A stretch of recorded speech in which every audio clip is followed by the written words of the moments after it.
Okay, good morning and welcome to the meeting of Adults and Community Wellbeing Scrutiny Committee. Just to let you know, there's no planned fire alarm, so if it does go off, to just exit out the back doors. Right, straight to you then, Emily. Apologies for absence. Thank you, Chairman. We've received apologies from Councillors Sneath, Councillor Matthews and Glenn Garrett. Okay, thank you. Declaration of members' interest. Do we have any? Or as we are, if anything comes up, then let us know. Thank you. Minutes of the 23rd of February 2022 to confirm the minutes of the meeting on the 23rd of February 2022 as a correct record. Can I have a proposer? Councillor Nicky Clark, and a seconder? Councillor Mark Wickington. And all those in favour? Excellent, thank you. Announcement by the Chairman, Executive Councillors and Executive Director.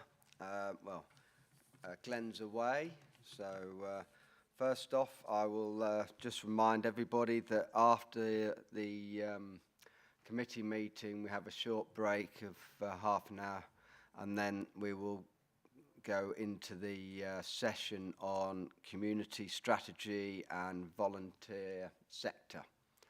So we'll go straight on afterwards, after a quick break. The other area which I'd just like to give you an update following are sort of concerns raised about recycling equipment, care equipment. That has now been basically, a pilot scheme has been implemented and has started at the beginning of March to run for a period of about 10 weeks. Where in effect Lincoln Household Waste Recycling Centre people can take any care equipment left over and leave it there to be collected and recycled. So far there have been over 20 items returned to Lincoln. This will all be evaluated after the trial period to see about rolling it out across the rest of the Household Waste Recycling Centre, or look at that option anyway, and actually also look at the option of how viable it was and actually what has actually come back, and the benefits. But the benefits really is actually about sort of really not wasting what is needed, and over the sort of period of COVID there was a shortage of equipment, so the better we get it returned the better it is from being able to be used by others. So, and the other final bit is large items can be collected if people need to dial the appropriate number, and that will be collected free of charge. So as we are right now, we are recycling better, and the rest of it we will see how it goes once the trial period's completed, and we'll no doubt it'll come back to this committee as a summary. So okay, I've got I believe Councillor Wendy Boquet is our Executive Councillor for Adult Care is online. Is there anything Wendy you'd like to say? Yeah, just a quick. I do apologise that I can't get in today. Unfortunately, we have COVID in our household, so not me, but my husband. So I haven't come in this morning. Just to reiterate what you've just said about the equipment services, I do believe that it's on all household waste sites. It certainly is in Skegness. So, but Marie probably will update us when she comes on to the Lincolnshire Community Equipment Service a bit later. And I'm hoping that that will carry on, because I'm really pleased that we are doing these things. And it's not just about recycling, it's about reusing as well. So that's really good news. And then just finally, the DeWint Court has been shortlisted in the Local Government Chronicle Awards in the housing category. So that's really good news. So hoping, fingers crossed, that we win an award. So, but that's all from me. Excellent, thank you. Just on that, we did go, Wendy and myself and the LCC team, to the opening of the new extra care centre at De Wints, and I have to say it's very impressive. It has a range of accommodation from, in effect, a single apartments to double bedroom apartments to meet the people's needs, from sort of wellbeing centre to catering facilities to hair salons. It's very well built, it's very well laid out, it looks very impressive, and they are seeing good costs already, savings from people wanting to give up say a 3-bedroom house for the next people to move in and go and take on an apartment, or people coming out of residential care homes and actually staying in the apartment. So that was very successful. And then on the back of that, we then had the care awards for the Lincolnshire Care Awards on about 10 days ago, and it was very moving, all the people that get their awards and the dedication, and and that sort of care awards now has been going for a few years, and it just gains strength and is really become a bit of a pride in people's highlighting the great achievements, and it's really appreciated. And it was a great evening in Lincoln, where everyone gets dressed up and has a great time. So and all the carers are sort of nominated, and they all go through a massive selection process and interviewed, and a lot of good work out of that is also shared to other care homes on as good practice. So it was a great evening. So, and thank all those and congratulate all the winners. So, okay, we'll go on to item number 5, the community equipment reprocurement. So on this, I would like to welcome Robin Bellamy, Head of Public Health, and Marie Compty Rice, Senior Commercial and Procurement Officer.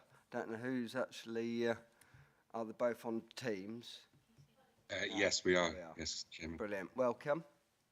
Thank you very much. Thank you. As you said, I'm Robin Bellamy. I'm one of the heads of service within Public Health, and we have the strategic commissioning lead for the Lincolnshire Community Equipment Service. And my colleague Marie Kemphy Rice from the commercial team, we will work together over the recommissioning and the overall delivery of the service. So thank you for the opportunity to come and talk to you. Basically, what we're looking for, we're inviting the scrutiny committee to comment and consider the report about the recommissioning of the community equipment programme.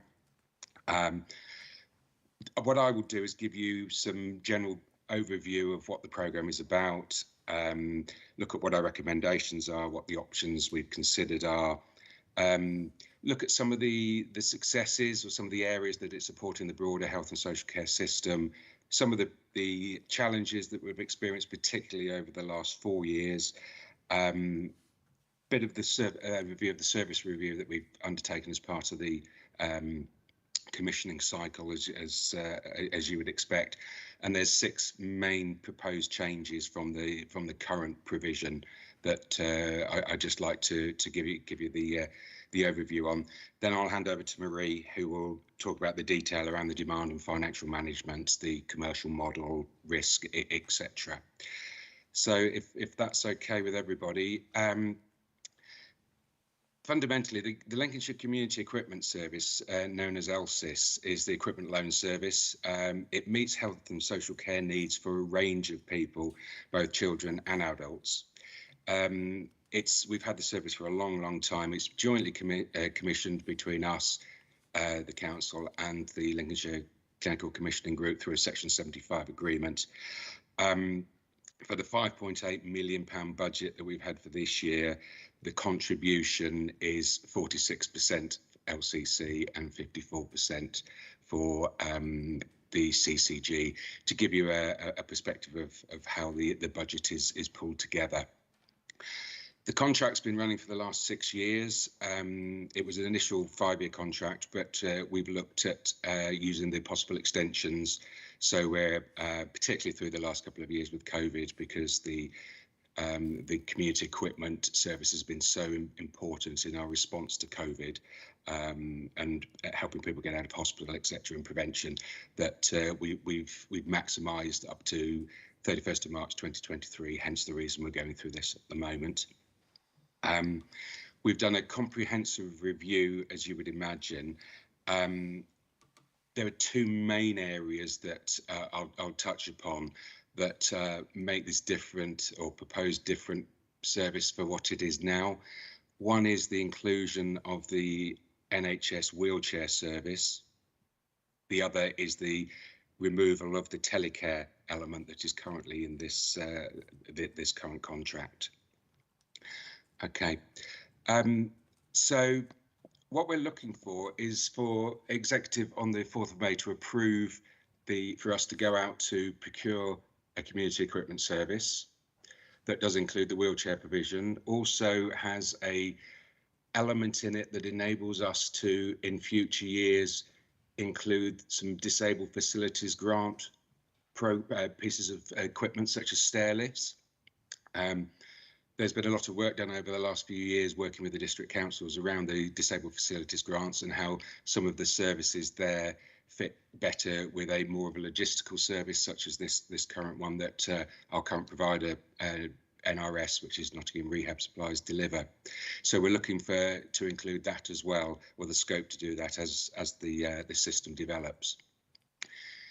The length of the contract's important. Maria will touch on that later, but we're looking at 5 years contract with a possible 5-year extension, which is similar to some of our other preventative programs that we commission through public health, such as the excellent wellbeing service.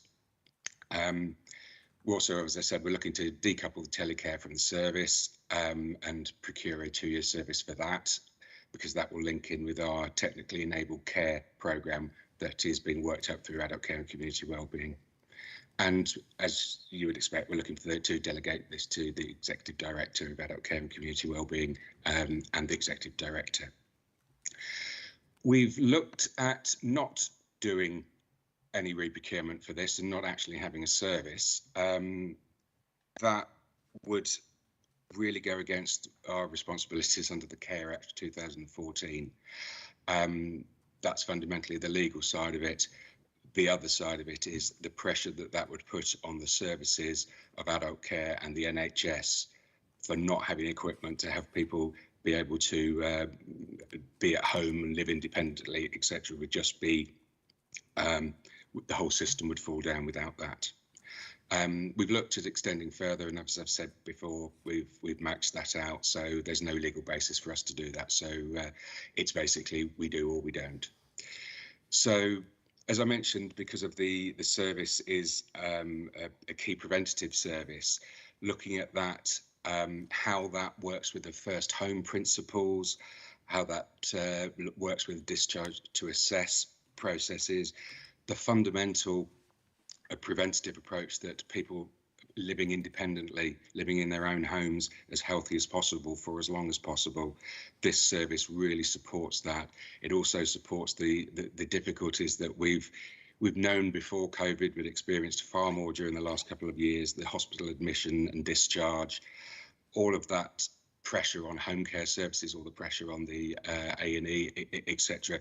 This service is at the heart of supporting that. Working as a scaffolding for it, but also as a key programme of prevention. In terms of telecare, that is a service that has developed over the last couple of years, particularly over the last 2 years with COVID, with far more people working from home, being at home, experiencing the technology that's available. So we're working up a tech solution, and so rather than have the telecare service within community equipment, new contract, and then remove it or find that we're unable to remove it, we're recommending that we actually take it out now, and it works as part of that overall network of services throughout the system. Okay, excuse me if I just take a sip of water. Okay, so I've mentioned about how the community equipment service works, promoting independence, living at home, better care, quality care, etc. But there have been a number of challenges over the last, say, 4 years or so. Some clearly obvious ones during the lifetime of the contract. We've had the Care Act, changes to the Care Act.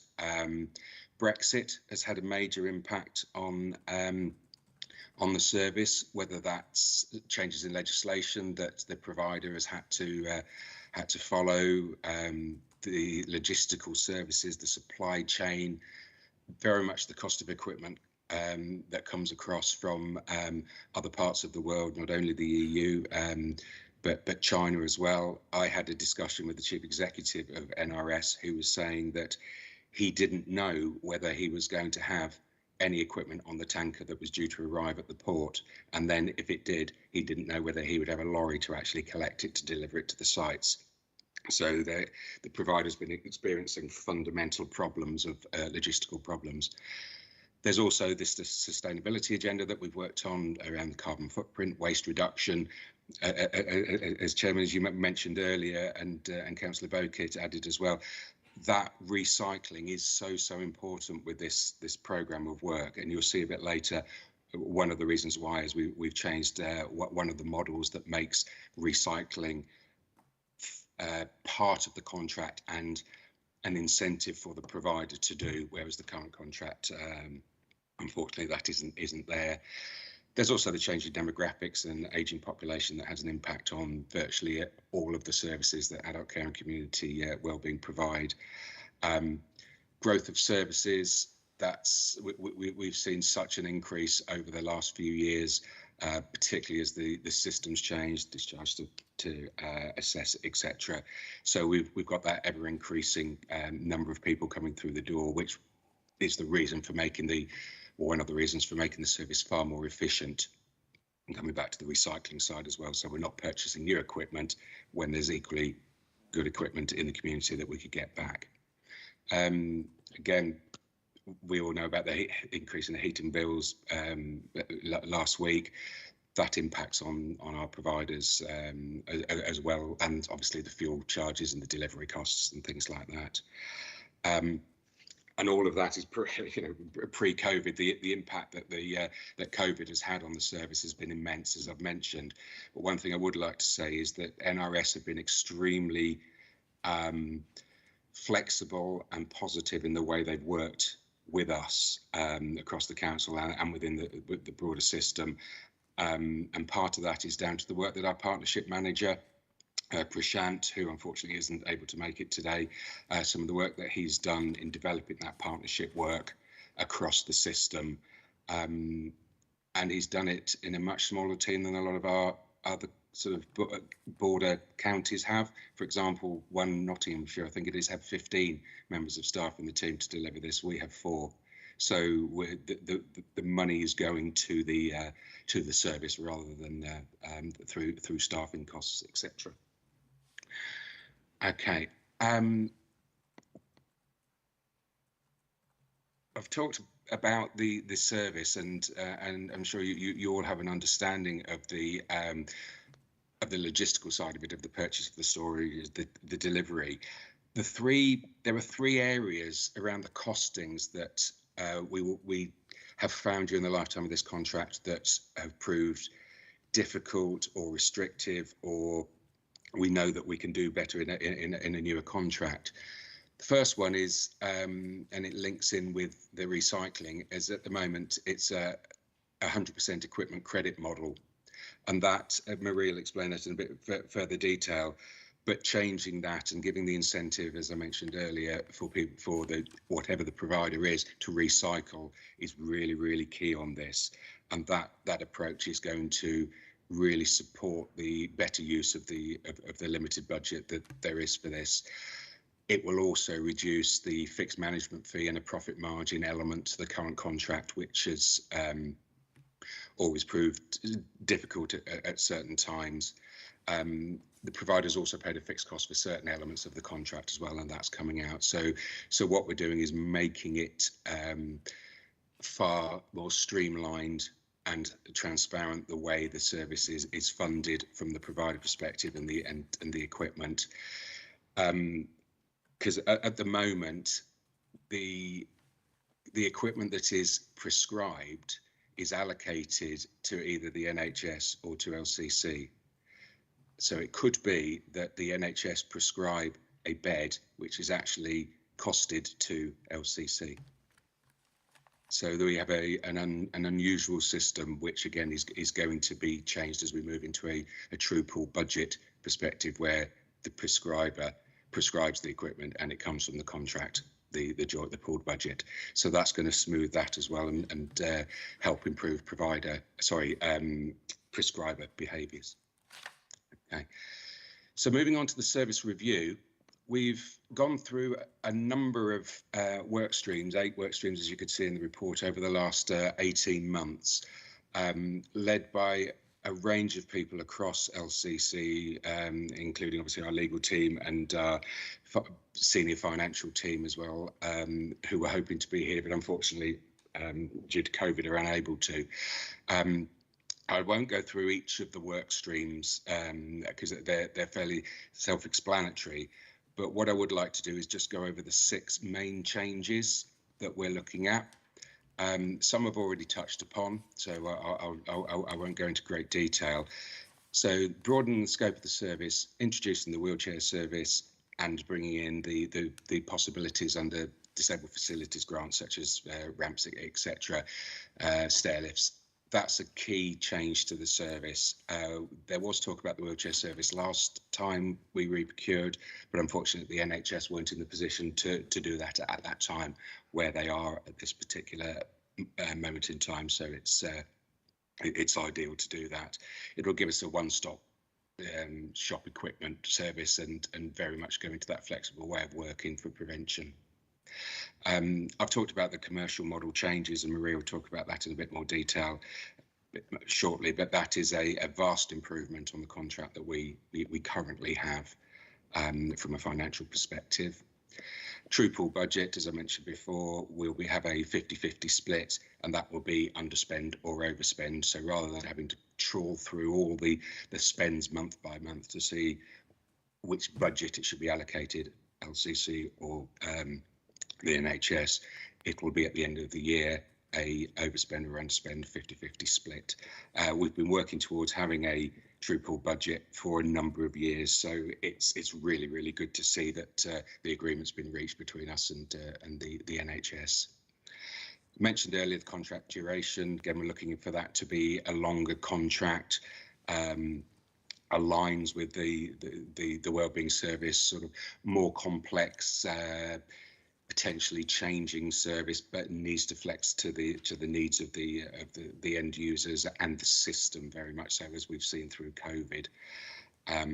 We are looking at a staggered start for the wheelchair service.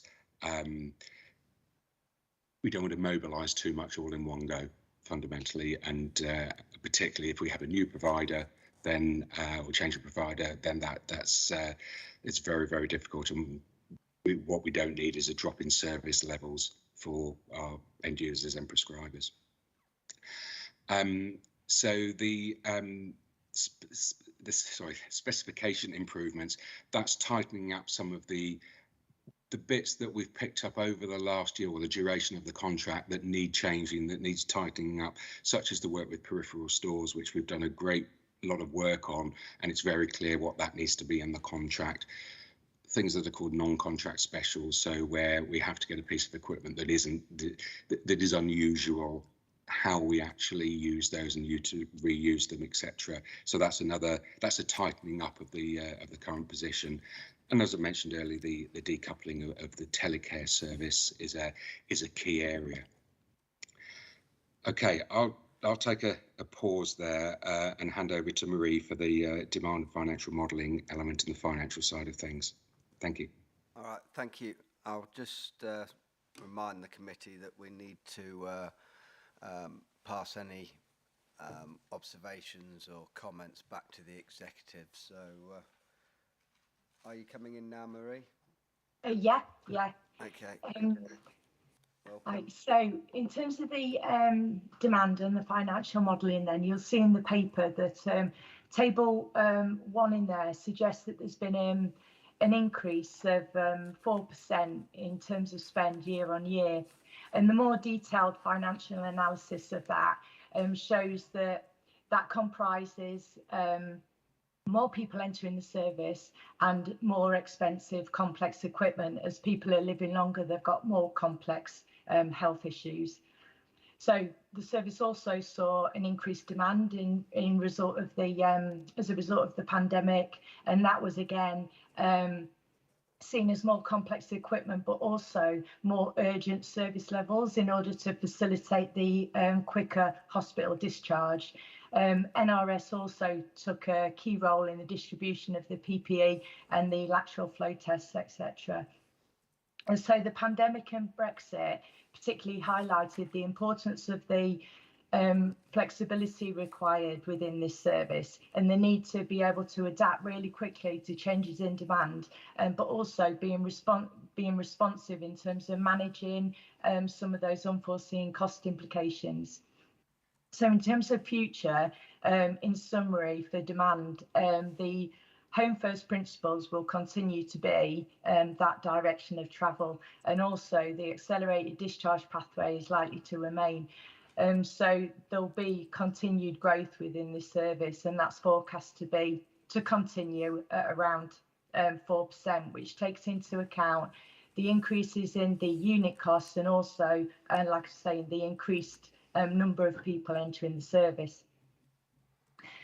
So in terms of the budget and the cost implications, so Robin mentioned that the current budget is 5.8 million. I mean, this has been the budget. This has not seen any increases since the beginning of the contract in 2016, even though we've had that continued growth. So when considering the spend in 21-22, this indicates that we've got a potential £1 million funding gap. So factoring in the growth, the pool budget proposed for 2023-24, when the new contracts start, would be in the region of the 6.9 million figure. So this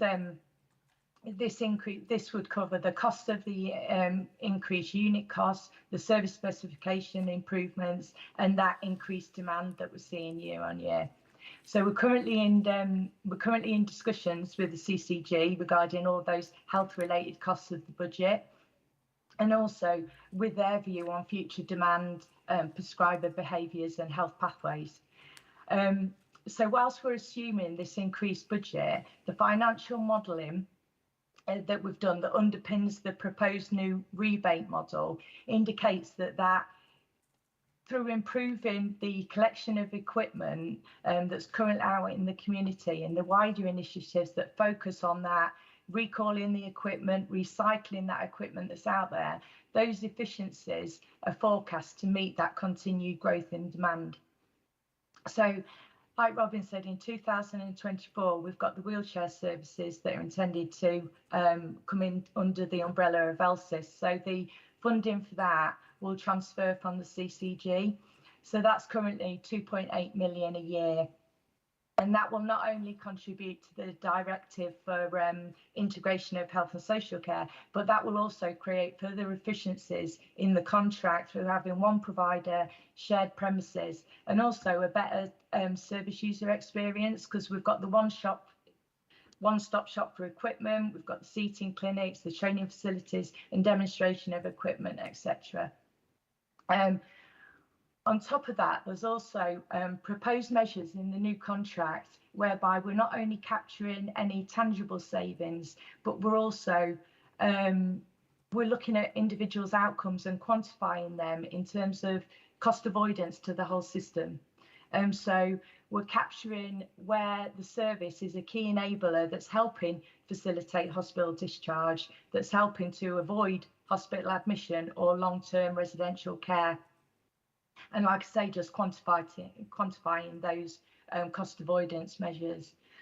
So as there's going to be continued growth within the service, we're working with health colleagues to work up some sustainable longer term funding solutions that are going to be in place, and they'll form part of the adult care midterm financial review. So just touching on some of the risks and dependencies then. One of the main risks is obviously the funding element and managing both the growth of the service, the service improvements, inflation, and these increased costs. It's obviously a challenge.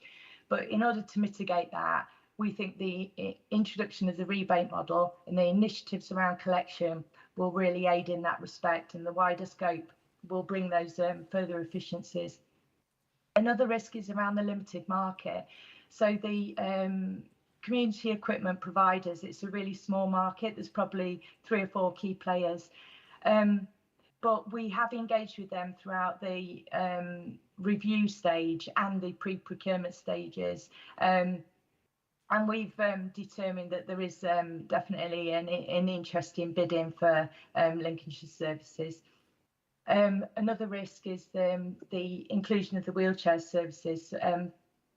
But again, we've undertaken a lot of engagement in terms of service users and stakeholders, and to ensure that focus on both services, like Robin was saying, we've got the staggered start date for wheelchair services, so they'll come online 2024. We've also got the option in the tender for consortium bids, so that might help in retaining some of those specialisms. So in respect of the commercial model, I'll just quickly touch on the detail of that. So at present, in terms of how the equipment is managed through our LSIS, we've got 100% credit model throughout in the current contract. So what that means is when the equipment is in the warehouse, the provider owns that equipment, and when it's transferred out into the community, it's issued into the community, we pay the provider 100% of that equipment value, and that the ownership transfers to the council. When the equipment goes back to the warehouse, the council gets credited 100% of that equipment value. On top of that, at the minute, we pay the provider a separate fixed management fee and also a guaranteed profit margin. So the rebate model that we're proposing moving to, if I give an example of say an 80-20 rebate model, it would be the same whereby when the equipment goes out into the community, we pay the provider 100% of that value. When it comes back, the council is credited, say, 80% of that value, and the provider retains 20%. But for that 20%, the provider now has to recover all of their fixed costs and along with their profit margin. So the main advantage of this rebate model is that it encourages the collection of equipment. So at the minute, with a 100% credit model, it doesn't matter to the provider whether they buy new or they recycle, because it's the same in terms of cost. But because they're recouping their costs through that rebate, there's that incentive there to go and collect it. And it really contributes a lot more to the green agenda, whereby we're recycling all of that equipment that's out in the community, rather as opposed to buying new.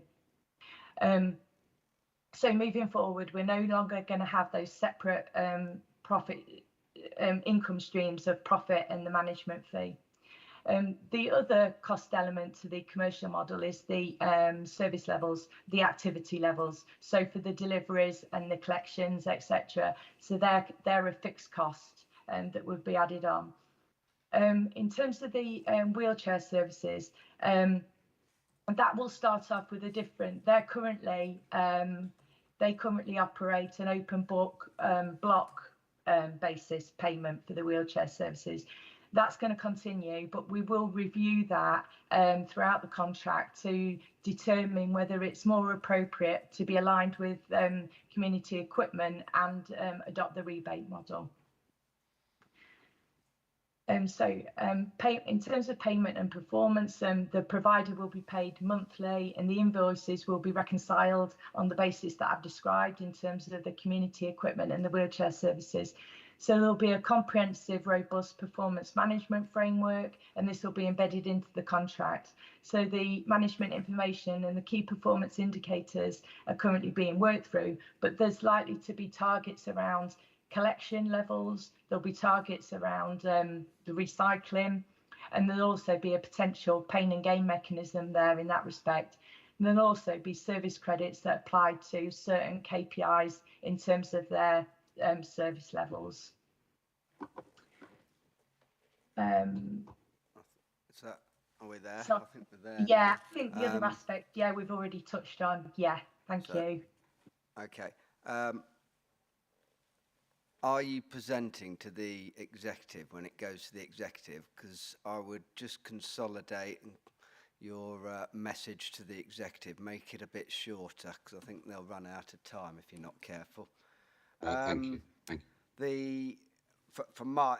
The one comment I've got before I say anything is really on table 1, it would be quite nice to see actually the number of people involved, potentially year on year. I mean, in effect, we're spending or talking about sort of the best part of,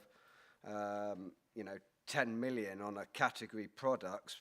It could be a lot for one person, or it could be very little for 1,000 people. So I think human figures in there and who's doing what would be quite handy, and maybe even if you'd got hospital discharge separated from home, people at home. Okay, Andrew. Thank you. Councillor Whittington's got a question as well, but if I just quickly get mine in. I think this committee has been really keen on the recycling aspect of this, so it's really welcome that this is going to be such a key part of this new contract. I think that's excellent, because we should not be buying new equipment when people have equipment at home that they don't need. So that is brilliant. On the cost of each particular item, I wonder if you could just explain how we know that we're paying the right price for these things, and how that is reviewed during the time of the contract, because obviously that's the most important and most expensive bit. Thank you. Do you want me to pick that up, Marie? Yeah, I don't mind. Yeah. I mentioned our partnership manager earlier, Prashant. He works really closely with our current provider. He did an initial piece of work probably about 3-4 years ago that looked at where the provider sourced the equipment from, what the price ranges that were available, what the alternatives were, worked with prescribers as well, because this prescriber behaviour is a very key influencer on this, because of the equipment that they're used to using rather than the equipment that is actually needed for the individual and is far more cost effective. So he did a very big piece of work that went through to our partnership board that we have with the CCG to sign off. And I've seen that the cost has reduced of the equipment. He constantly reviews the equipment catalogue. He's an occupational therapist himself, so he understands the use of the equipment and what the alternatives are. And it's part of the contract management that is carried out, the robust contract management that's carried out by our commercial team over the lifetime of the contract. And it's become a key part of that now, following the work that Prashant initially did about 3 or 4 years ago. Can I just clarify then, are the costs fixed at the beginning of the contract for each item, and how are they reviewed through the contract? I'm still not quite clear. Thank you. Yes, the catalogue is reviewed throughout the lifetime of the contract. So there will be on day one a catalogue that is provided by the provider of the equipment that's available with the costs. And that is reviewed on an ongoing basis through the contract management. We look at the usage. We look at those pieces of equipment that aren't, that are in the catalogue but are used very infrequently, or the high cost pieces of equipment, to see whether the cost can come down on those, what alternatives there are. So it's an ongoing process that we then work with the provider to change the catalogue to make it more either cost effective or a better range of equipment that again is cost effective. Marie, is there anything you want to add from any detail? No, just that that, like you say, the catalogue of equipment, the core catalogue is about 500 items, and they'll be priced at competition when we go out to tender. Okay, brilliant. Thank you. I've got Mark and then Rob. Thanks, Mr. Chairman. Just got some questions around the finances on this, if I may, and also sort of to talk about some of the sort of risks that I see over the next 5 years. As I think as been referred to, the current budget for this year is 5.8 million, whereas the forecast spend is 6.8. So we're starting off with a baseline cost pressure of £1 million, and it does refer in the papers that from 23-24 the budget will be 6.9 million. And we know that the paper also says that activity will be increasing by 4% per annum. Now, over the 5-year period of this contract, in effect, by the end of year 5, 6.9 million with 4% per annum will take that contract up to 8.4 million. I've just done the net present value calculations on 6.9 million over 5 years, so that's what it's going to be. So the model talks about the collection covering the cost pressures. Well, potentially there's £2.5 million cost pressures in there. There's the £1 million initial cost pressure plus the 1.5 million that's going to happen over the next 5 years. And that's assuming that the cost only increases by 4%. At a time when we know rising fuel costs, other inflation costs, because presumably this equipment is going to be delivered and collected by vehicles. They use fuel. So I'm just wondering how. So these costs I can see escalating even further. General inflation in the economy, 8%, 10%. I think you can plug whatever figure you want to initially. And I know they talked about a risk register. I'm just wondering if all these factors have been taken into account and costed as part of the risk register. Because I can see, potentially, for a large number of years, it's been relatively easy to do financial modelling in a time when inflation has been fairly level. It's very easy to do. In a time of rising inflation, and specifically with rising fuel inflation, it's becoming increasingly difficult, and I just have real concerns that there are so many cost pressures in this contract going forward, and I'm not entirely sure if the increased cost of collection will cover all those increased costs. So I really do think I would need a lot more reassurance around the costs, and I'm pretty sure the executive, and especially Councillor Hill, will need the same level of understanding and reassurance as well when this goes before the executive. Thanks, Mr. Chairman. Okay. Thank you. Any comments, or are we all good on that? So Right. it has been really, it is really difficult to try and anticipate demand and those increased costs. But the financial modelling does suggest that the new rebate model will help to mitigate some of that, and that £6.9 million, the 21-22 figure does take into account the some additional COVID sort of spend as well. But I do acknowledge that that's why we're saying, we need to work with health to really understand those cost pressures, but which we are currently meeting with them and doing, but Okay, thank you. Justin? Thank you, Chair. I mean, coming back on the sort of contract around costs being more fairly attributed, I think, in terms of from what I understood in the presentation, that the charges would be charged back to the prescriber better going forward. So presumably the cost pressures on this would be more fairly attributed as well. So they wouldn't necessarily all fall to the county council. It'd be depending on who's prescribing that. I'm assuming that's correct, Marie, but come back if not. I think the other key thing with this is that it has to be seen as a prevention as well, and that actually, you know, budgets must be managed effectively. But this is an area that will actually prevent other spend as well, so that's a key factor in this as well. So it should hold costs down. But I completely recognise Councillor Whittington's comments. All right, thank you. Rob? Thanks, Chairman. Just a couple of quick questions. Firstly, is this new model something that's done elsewhere across the country, and if so, how effective has it been? And secondly, is there any allowance for the depreciation in the equipment that is loaned out? Because obviously stuff has wear and tear on it, and I'm just wondering whether there's any element of depreciation taken into account. Thanks, Chairman. Thank you. Do you want me to? Yes,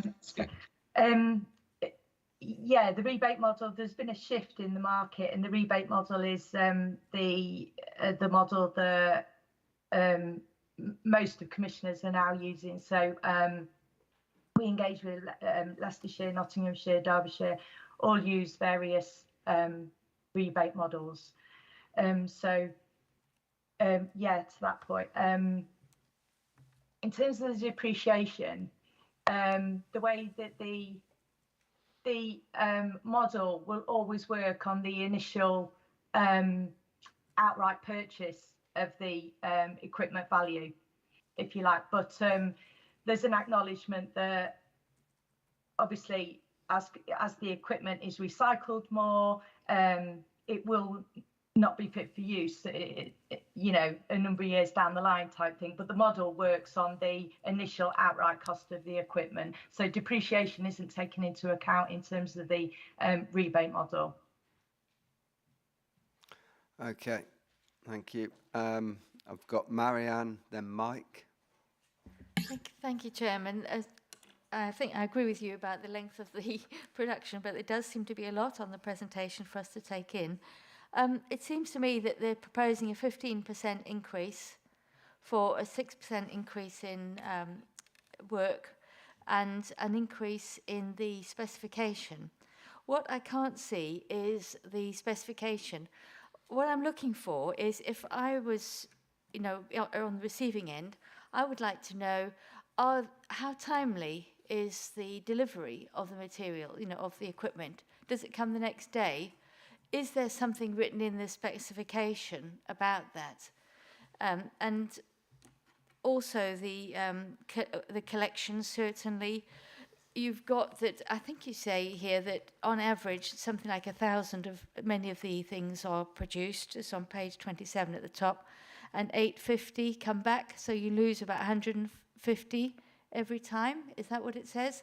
So you know, these are things that if we were looking for a good service, we'd want to make sure they're in the specification, and that there were costs to the organisation if those specifications weren't met. Thank you. Thank you. Just on the delivery and the collections, yes, it's part of the contract, so it will be part of the specification over what the delivery times are. There have been various different approaches. So there's been same-day delivery, next-day delivery, and things. So we're exploring all of those, and there's been feedback from current users and providers and prescribers that will feed into that to formulate the final decision. So yes, thank you for that, Chris. You're spot on. It's really key, and it depends on the circumstances. We've had some feedback from service users over the period of time of the contract to say, well, they didn't actually want it that day, the next day. They want it when it's suitable for them to be there. So it's having that level of flexibility that supports the end user need and desire, and as well as the system. Marie, you're able to touch on the second part. Okay. Thank you, that's very helpful. And it is about being responsive as well. I mean, obviously, if somebody's not coming out of hospital on the day they thought they were, you know, that you do need to be responsive on that. And I think that obviously needs to be put in there as well. And I just want to pick up Mark's point as well. Councillor Whittington made the point about the risks. And if the costs are not, I think we are not, if it's not managed, I think it means that the county council pays just about half of the deficit. So it is quite an important point, and I think we need to look more carefully at that. Thank you. Thank you. So, Andrew? Sorry, can I just add something on the collection side? When I'm not doing this, I'm a funeral celebrant, and I visit a lot of people and families where someone's passed away. And the thing that can be really distressing for a family is if there's a bed in the room that the person was confined to, and it's not being collected in a timely manner. It can cause a lot of distress at a really difficult time. So I think that really, it might not sound important collecting things, but particularly a bed is really important when someone's passed away. Thank you. Thank you. Could I just come in on that? Well, just on that note, I think there is the whole recycling concept from what I've read, and the fact that we've talked about using household waste recycling centres, etc. And as Andrew's alluded to, if somebody dies or moves, in effect, that's when stuff can get thrown out, disposed of, because actually you might not be in that house when somebody's calling up. So there's all those implications. It's all very well doing a recycling centre when everyone's alive and well and you can ring them up and arrange the time to pick it up. But when that's not the case because somebody's moving or died, then actually you need a different area. I mean, if I was to go in and cleaning out one of my, say, a parent's house, I perhaps haven't got time to start calling up and nipping back, and it might just be I just take it straight to the recycling centre. So in some sense, that recycling option perhaps still wants to stay in, and it might be something that we put to the executive. Yeah, I mean, I have when I've visited families, we've had to sit round an empty bed, and it's awful. And so I know it's not anybody's fault, but if it could be given some sort of priority in those situations, I think it would mean a lot to people. Yeah. Thank you. Okay, so I've got Mike. Thank you, Chairman. I refer to Table 1 with the spending. I notice quite a large disparity between the delivery carriages charges and the collection. It's quite massive. Could somebody give us a quick explanation on that reason for that? And I did, again, about recycling, and I'd made a quick note here about that point of if someone was to die, or that they moved out of that house. I wondered whether our provider within its IT system would have a callback system of some sort where they would ring the supposed owner or the borrower of the equipment to see if it was still needed. And that might try and stop some of the long-term equipment not being used and just sitting idle in somebody's house. Thank you.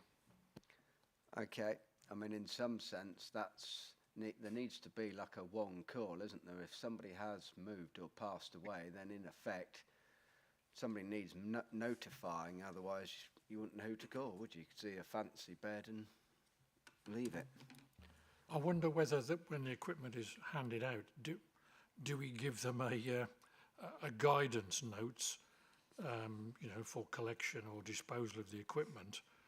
So it's always there. So as you said, if you were to go into somebody's house to clear, you wouldn't know who to call. Or a sticker on the equipment. Or a sticker on the equipment, yes. So yes, there is a sticker on it on each piece of equipment that is catalogued, and the provider records that that piece of equipment on their system.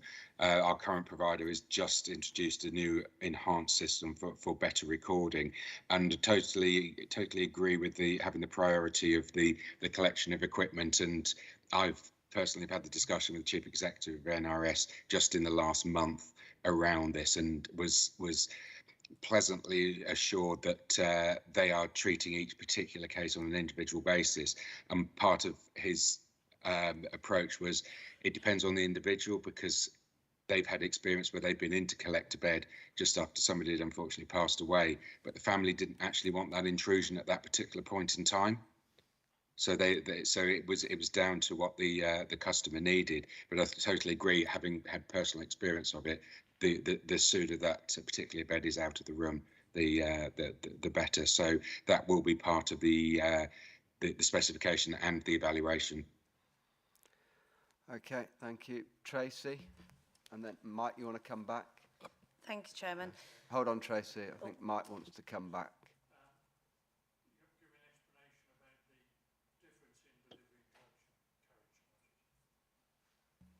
Did you hear that? No, sir. Your mic wasn't on, so... Sorry about that. You hadn't come back to me reference the delivery and collection carriage charges. There's a big disparation between them. Yeah, I'd have to look into that.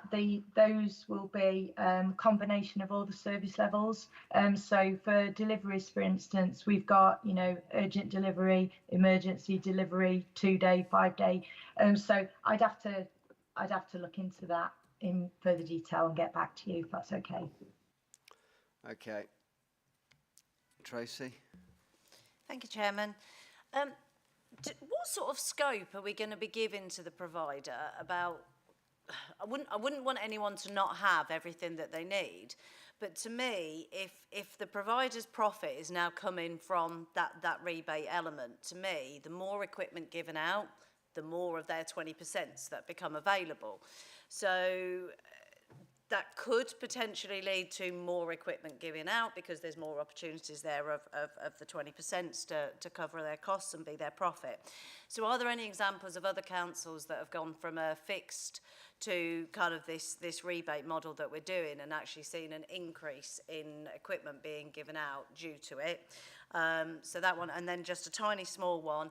For me, the changeover when we get to it in regards to the wheelchairs, can we make sure that it is really as smooth as possible? So those people that currently have the wheelchairs with the NHS or the CCG, where do they go for maintenance issues and things like that? So it is that smooth transition and they're not just left in limbo in between the two providers, I think. Thank you. Thank you. If I could just answer the second part first.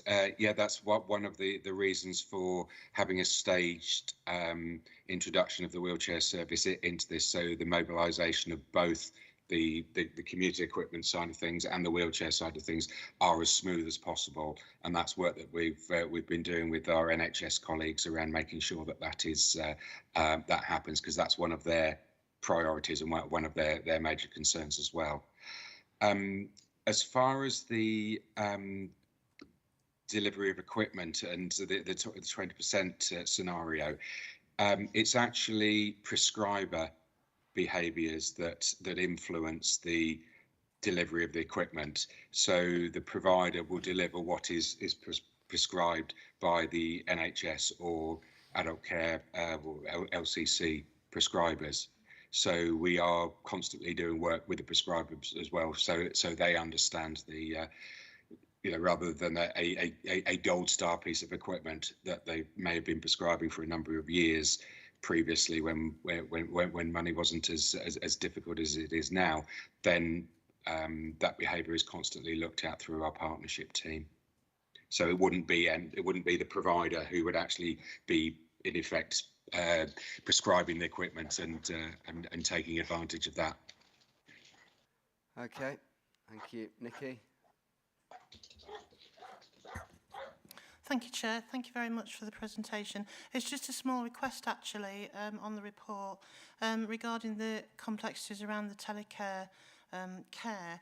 It mentions just above Table 1 about further develop a county-wide digital strategies, take on board the outcomes and the conclusions of the adult care and wellbeing review.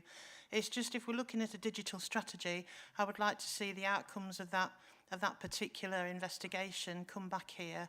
Just, you know, just a request to see what's happening with that, because there's going to be a digital strategy put forward. So I'd like to see that if that's possible. Thank you. Thank you. In fact, one of the things I did think was that the telecare and the tech actually is not scheduled till 2025, but actually I think we should have it on our committee planning, Simon, to sort of have an introduction into actually it, and especially the tech side, because I think that I can see tech becoming far more involved in the future, and it tie it in with the digital, I think it's a good thing. Okay, we seem to be making quite a hard slog of what is actually, I think, a really quite a good contract, actually. So it's, yeah, I think when I read it, actually, it wasn't as sort of perhaps easy flowing as actually I think that the contract in its own right is actually good. But Marianne, you want to just come back? Yeah, thank you. The telecare's come out and the cost of the whole contract's gone up, and we've heard some other reasons why it's gone up. But are we still getting value for money? How much is the telecare worth that was taken out that we're now going to have to get another contract for, I think, if I understood what's been said correctly?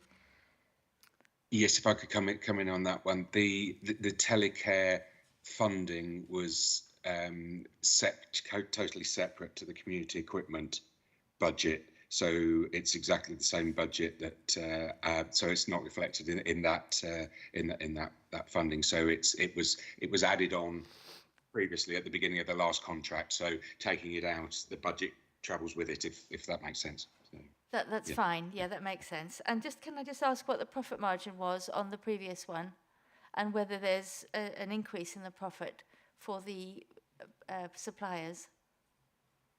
The current contract is 3.5%. Ah, okay. The new contract would not have that a separate profit margin in. It is part of that 80-20 split. So the new provider, as Marie said, the new provider needs to work for that profit, and you know, it's part of that overall business rather than a guaranteed percentage that we've had currently. So do you think they'll be making more money or less or the same? I would probably say less. Okay, thank you. Yeah, I would probably say yes, but what it will do, it will make the service slicker and quicker because of the returns, and there will be better. The social value side of things will improve, and obviously the recycling, as we talked a lot about, will improve. Thank you. So it's better value for money. Yes. Okay, the final thing which is in the report, which still seems to be exploring, is the 7-day working arrangement, certainly in relation to NHS and discharge. I think you've got a few things that you're still exploring from what I'm reading in the contract. Right, let's just go to what we're back to now, to the executive. I think incorporating the NHS wheelchair service is a great thing. The other area which I think is good in that is the fact that they're looking at the sub-arrangement contracts to deal with specialism requirements, which I think are very good. That's tailor-made situation, and I'm sure Justin will learn from that in other areas that we've looked at on the past agenda items in the committee previously, on this sort of trying to address specialism within the procurement contract is a good thing. The other thing of splitting off the telecare, I think is good, to adapting for the future needs. 10-year contract gives stability in the market. The commercial model, I think, actually is a good. We've looked at the past model and we're learning, and I think, you know, that looks and sounds the right model, and the fact it's building on single relationships is very good. I think the areas, perhaps just taking from the comments that we've heard, There are areas that are still exploring, and that is 7-day working, speed of processes and delivery, and the real recycling picture. I think there's still a bit of scope to sort of make improvements in the model at this stage, that deals with those that die or move home and those sort of specifics a bit more. Any other comments that we want to put forward? Are we all happy with that? Karen? Can we say that we're concerned about the points that Mark raised about the budget pressures? Because I'm not happy about that. I'm going to abstain because I've got the same concerns. And we'll highlight that there is potential budget pressures with this contract going forward. Okay. All right. Thank you very much. Thank you for that. And okay. Thank you, both of you, for coming. Welcome. Thank you for your time, and thank you for your comments. Thank you, Doc. Thank you. Yeah. Bye-bye. We'll go on to item 6, Improvement and Development Programme. So I welcome Chris here to, you're the lead on this, are you? I am. Thank you, Chairman, for the introduction. So I'm Chris Erskine. I'm Principal Social Worker and the Improvement and Development Programme Lead. So the presentation today is really about providing you with an update in terms of the progress so far with the programme, the impact we've seen. We know that resources are limited, but we recognise that working in a way which emphasises people's strengths, maximises their independence, will support us in meeting future challenges. So the work really is on focusing to support people's independence, to live a good life, and it's about moving towards a different conversation with people in communities. So to give you a bit of background about the work today, if we could move on to the next slide, please.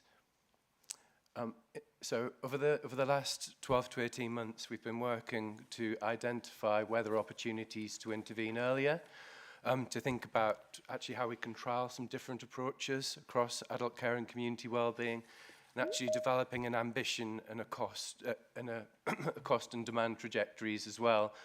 We recognise that in adult care we are performing well in comparison to some of our statutory neighbours, but we recognise that there's always areas to develop and to move forward. So it's really about a desire to strengthen our working practices, and really we focused on moving from what is good to what's excellent, and then continuing to develop. So we recognise this is a journey that we're on. We've been working really, really closely with our teams, with our leadership team, with co-production network as well as part of this programme. If we could move on to the next slide, please. Thank you. So data and intelligence gathered at the beginning of the programme supported us to identify some interventions. We looked at our comparative statistical neighbours, and we identified that there was room to develop further in terms of our front door, so thinking about the customer service centre, identifying that we can improve our information, advice and guidance to support people to get support at an earlier point in the journey. We identified as well that there was more of an opportunity to think about embedding strength-based ways of working within our teams, not just within adult care and community wellbeing, but also concentrating on our partners, so thinking about colleagues across the Wellbeing Service, the Customer Service Centre, Serco, and also health colleagues. So we've been working really hard to influence and show some of the positive impact we've seen within Lincolnshire County Council as well.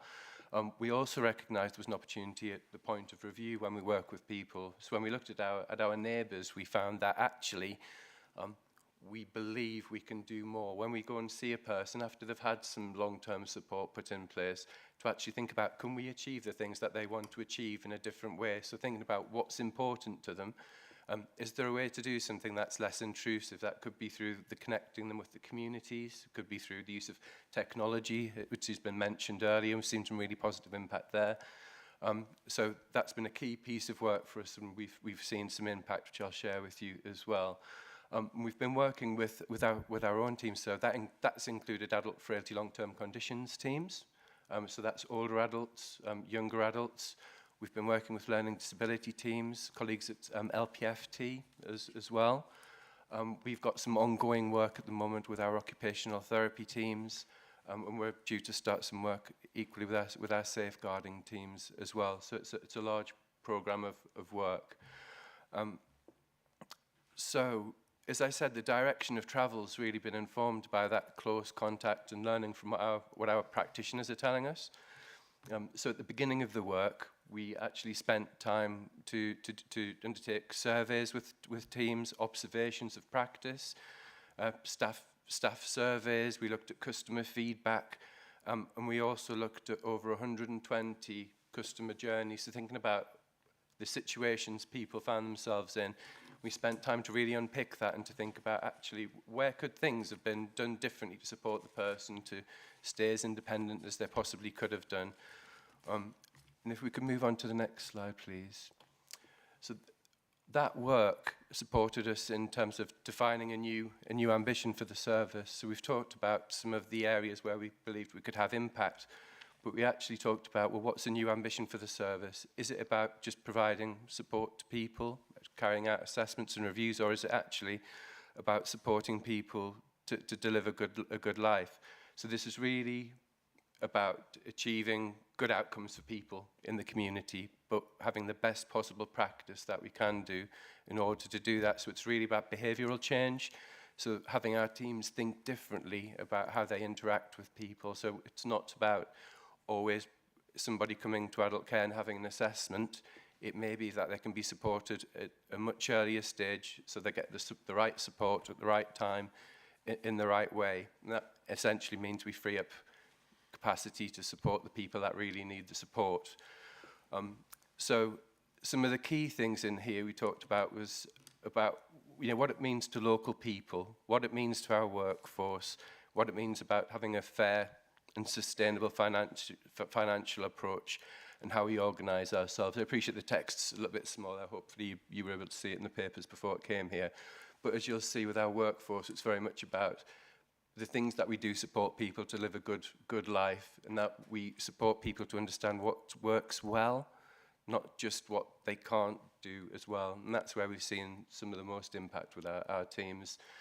But for local people, it's about supporting them to live an independent, fulfilling life, having the right support at the right time, and actually people being able to have access to technology when that's the right thing for them, recognising that technology isn't the answer for everyone, but for some people it can really improve their quality of life. If we could move to the next slide, please. So one of the first pieces of work we did was to work with the Customer Service Centre.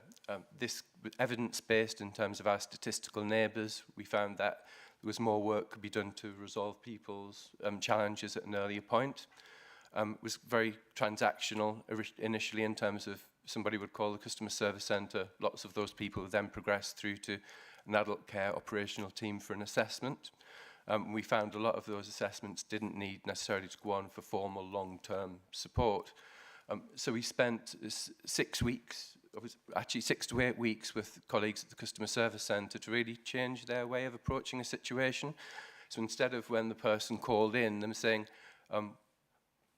can you tell us what's wrong with you? We'll contact the adult care team and get you an assessment so they can put some services in place. Now when the person calls, they ask them why they're getting in touch, what's important to them, and actually we'll work with you to find how we can maybe meet some of those challenges. So just it almost seems like a subtle shift in language, but it's really had a positive impact there.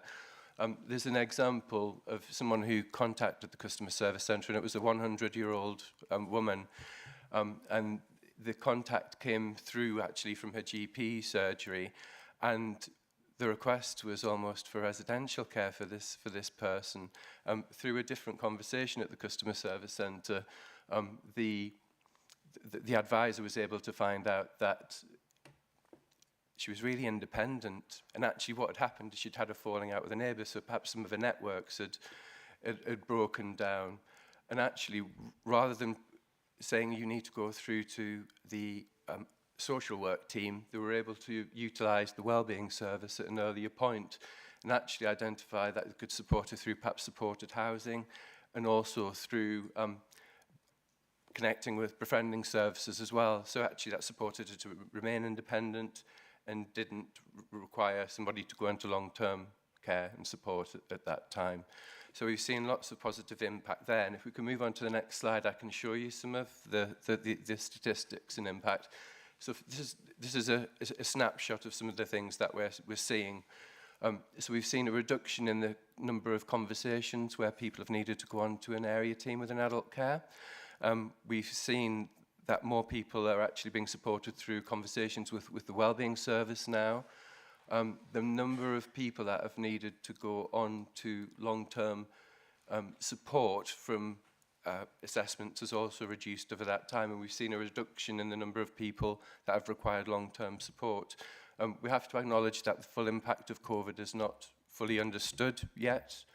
However, we're seeing positive impact from the data we're getting from teams, the data we're getting from our performance colleagues, and also the feedback from practitioners as well. One thing I do reflect on is when we first started this piece of work, approximately 50% of our practitioners said they felt confident in working in a strength-based way and working to support people to maximise their independence. Now what our teams are telling us is that near enough 90%, 89% to be specific, of our practitioners are saying in 89% of situations they are seeing a positive impact of using the different tools, techniques and conversations as well. So while we are seeing a positive impact now, we believe we'll see the full positive impact in 2024-25, where we're well advanced in terms of the rollout with our teams. We've worked with over 50% of the teams now, so that's over 200 practitioners. We know there's still work to do. We know we still need to sustain the progress that we've seen to this point. But what I take heart from is our teams telling us that this is having a positive impact in terms of their job satisfaction as well. And that's been really, really quite powerful. And will support our retention as we go forward. If we could move on to the next slide, please, Emily. Thank you.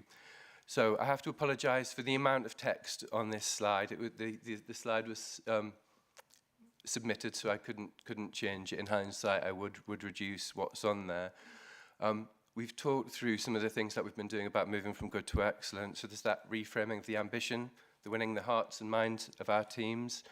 That's been challenging at times during COVID, working remotely, but we have done that. We have seen a positive impact, and I think some of that's been really because of the value base of our teams, and that we do want to support people to live independently.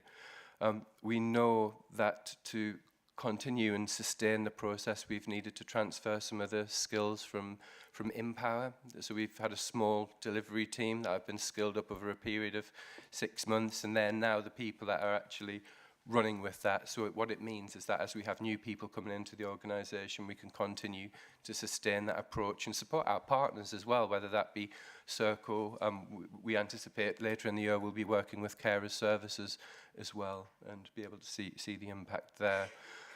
We're continuing to develop our performance approach so we can really see the impact of the work we're doing, working closely with the finance team and performance colleagues to ensure that we fully understand the impact of the work we're doing.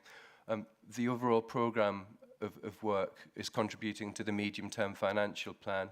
We expect to see or forecasting a delivery of 1.8 million in the medium-term financial plan. That includes things like the extra care, impact of the extra care provision, the impact of the increased reablement offer, and also the strength-based approaches.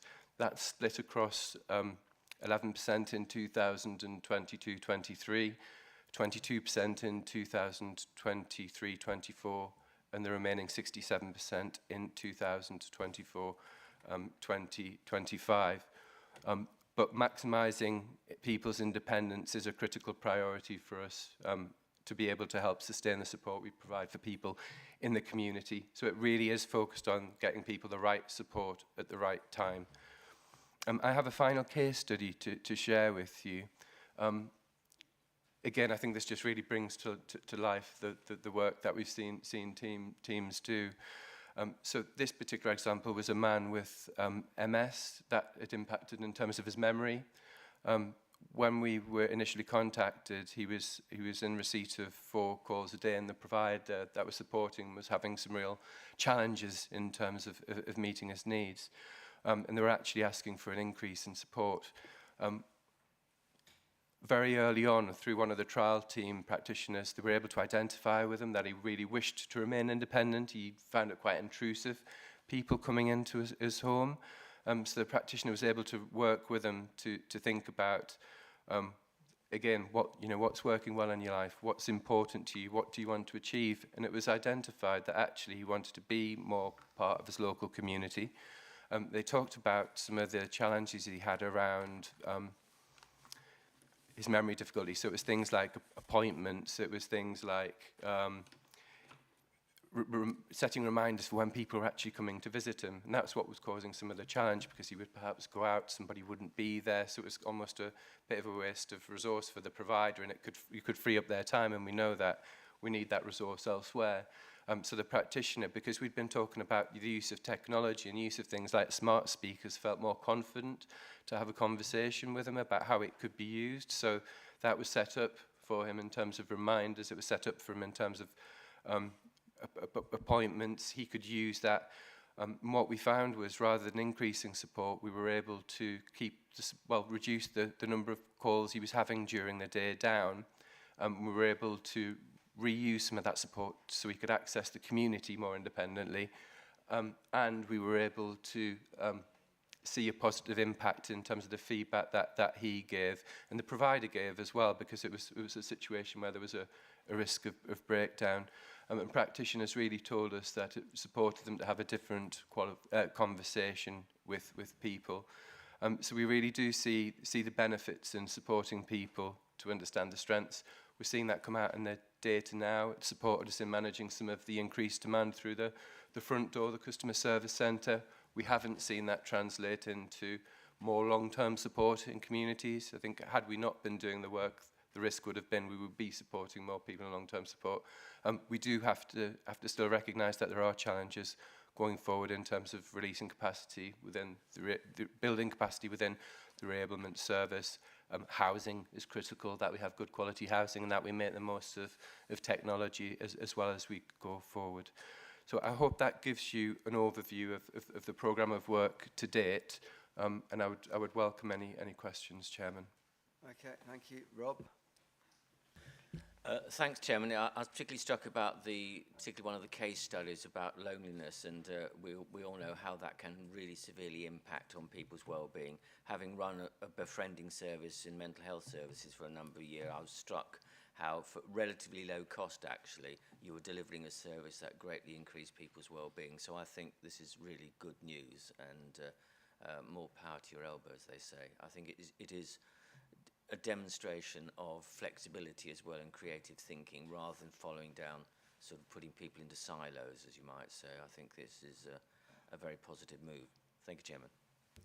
Thank you.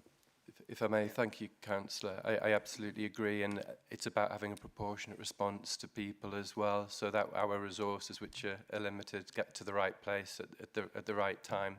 And it absolutely feels like the right thing to do. Okay, thank you. Trevor?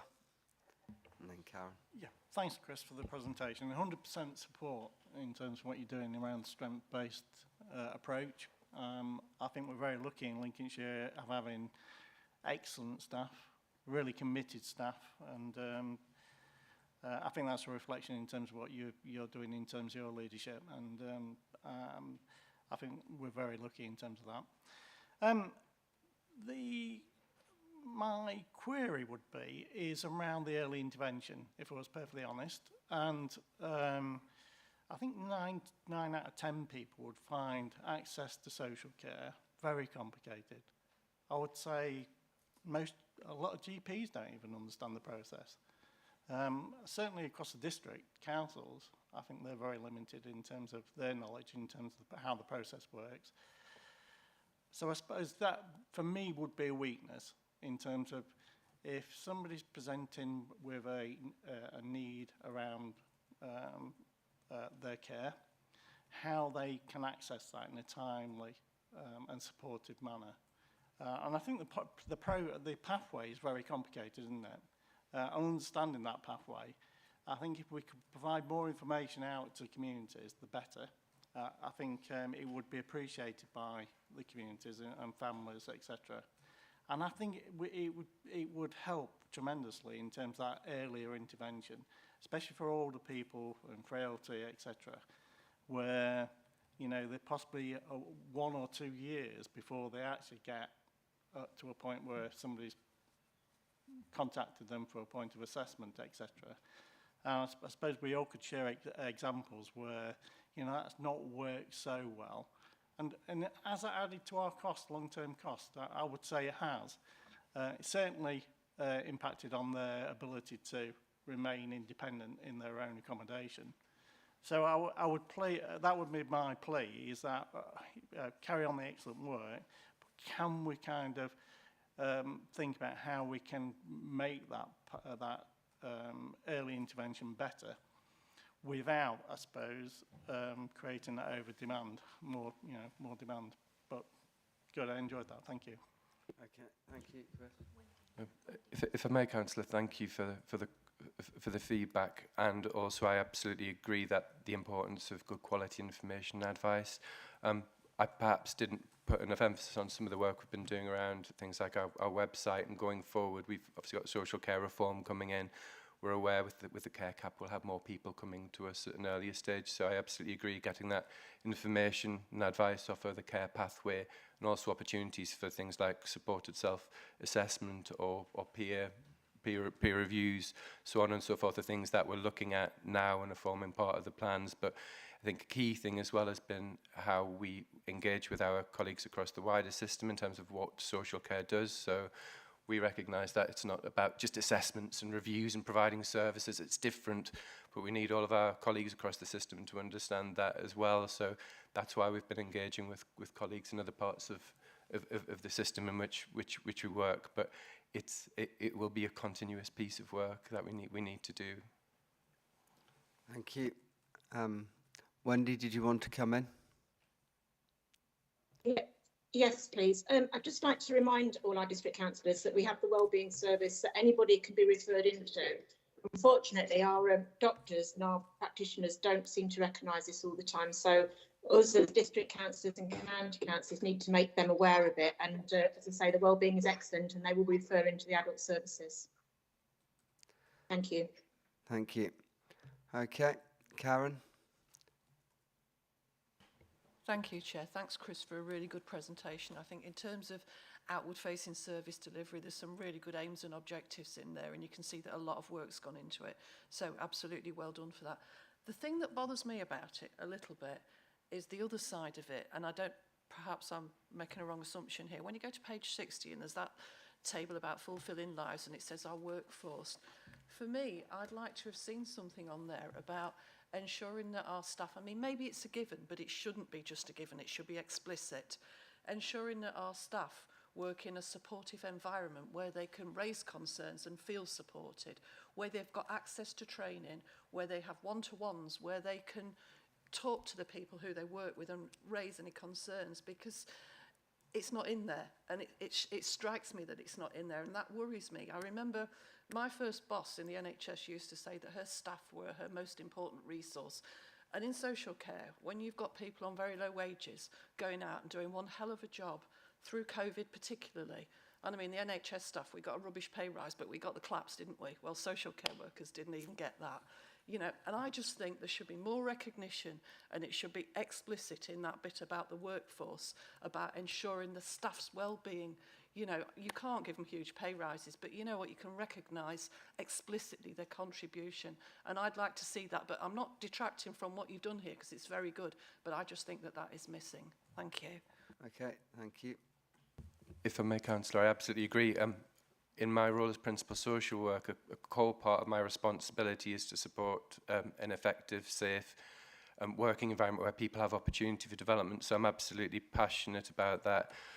One of the things that I absolutely recognise your point as well about it not being explicit in there, and perhaps that's something that we can look at and go back.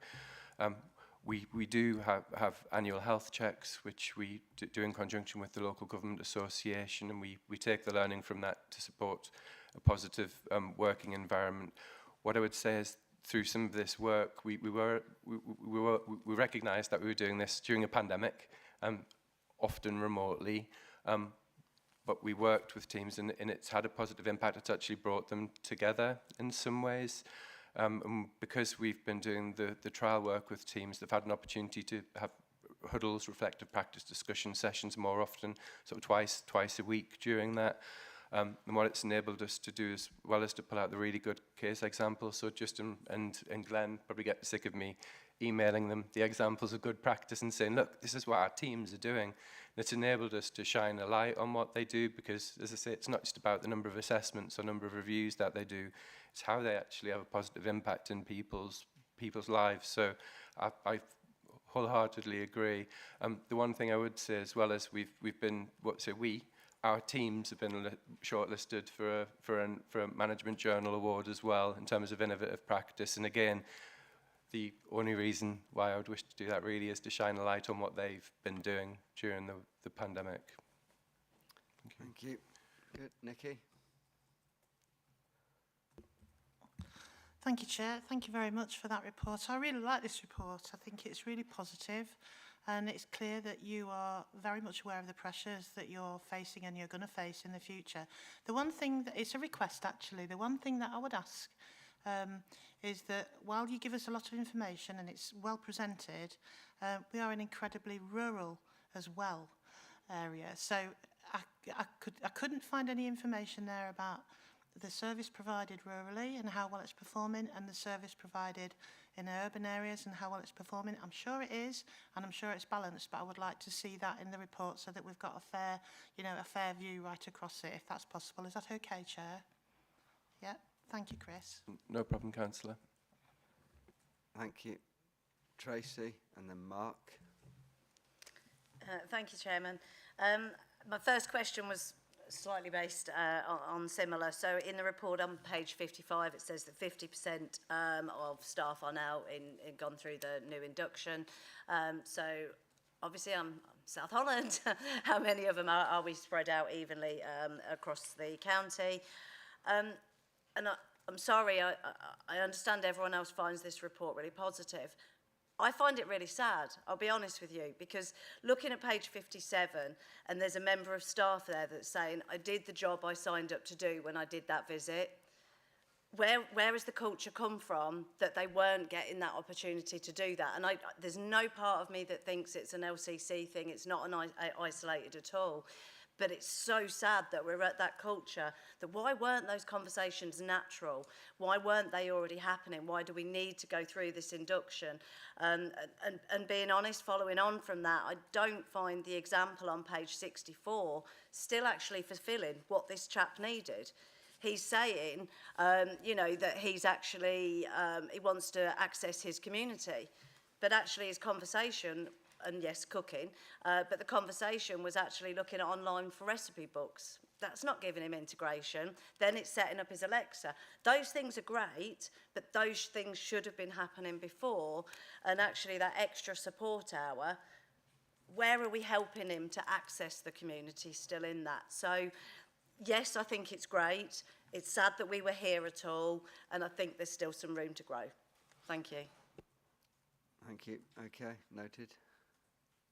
Okay. Noted, Councillor. And I think with the case examples, it's a balance of getting enough information down there. For that person in particular, I know some of his interests were around rugby, and I know that he actually started to go to the local rugby club with some of that support. But I appreciate actually it probably could have been a richer picture, or still better than that, to have the person here or a video to actually talk through that. So I absolutely get that. Thank you. Thank you. Mark? Yeah, thanks, Mr. Chairman. Some really good points I think have been made. I think it was a good presentation which I enjoyed. I think there's good points been made in the debate. I think the comments Councillor Lee made about staffing are really, really important actually, because the staff are integral to all of this actually, and they work in a really stressful environment as well. low paid, a lot of stress. So I think anything we can do to support the staff, and I think that's a really, really important message. What I sort of got down here is, it was mentioned in the presentation that one of the key sort of access points for people who want to access the service is potentially going to be via the call centre.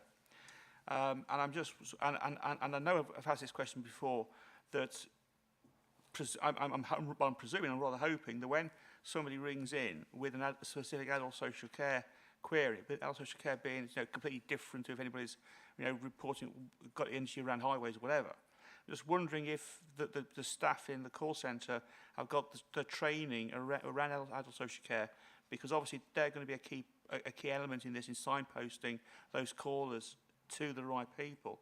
So I'm just wondering what training is available for them, and do we use specialised staff? And then going on from that, and a point that Councillor Nicola Clark made around GPs, and I'm also sort of listed out other professionals that might sort of see a person first. It might be the GP, it might be other people in the NHS, ambulance staff if somebody's had a fall at home. It might be the police. It might be fire and rescue. If there may be other, people in the service in the frontline services who first become aware of somebody. I'm just wondering if there's training for them as well, again, to make that, to do that sort of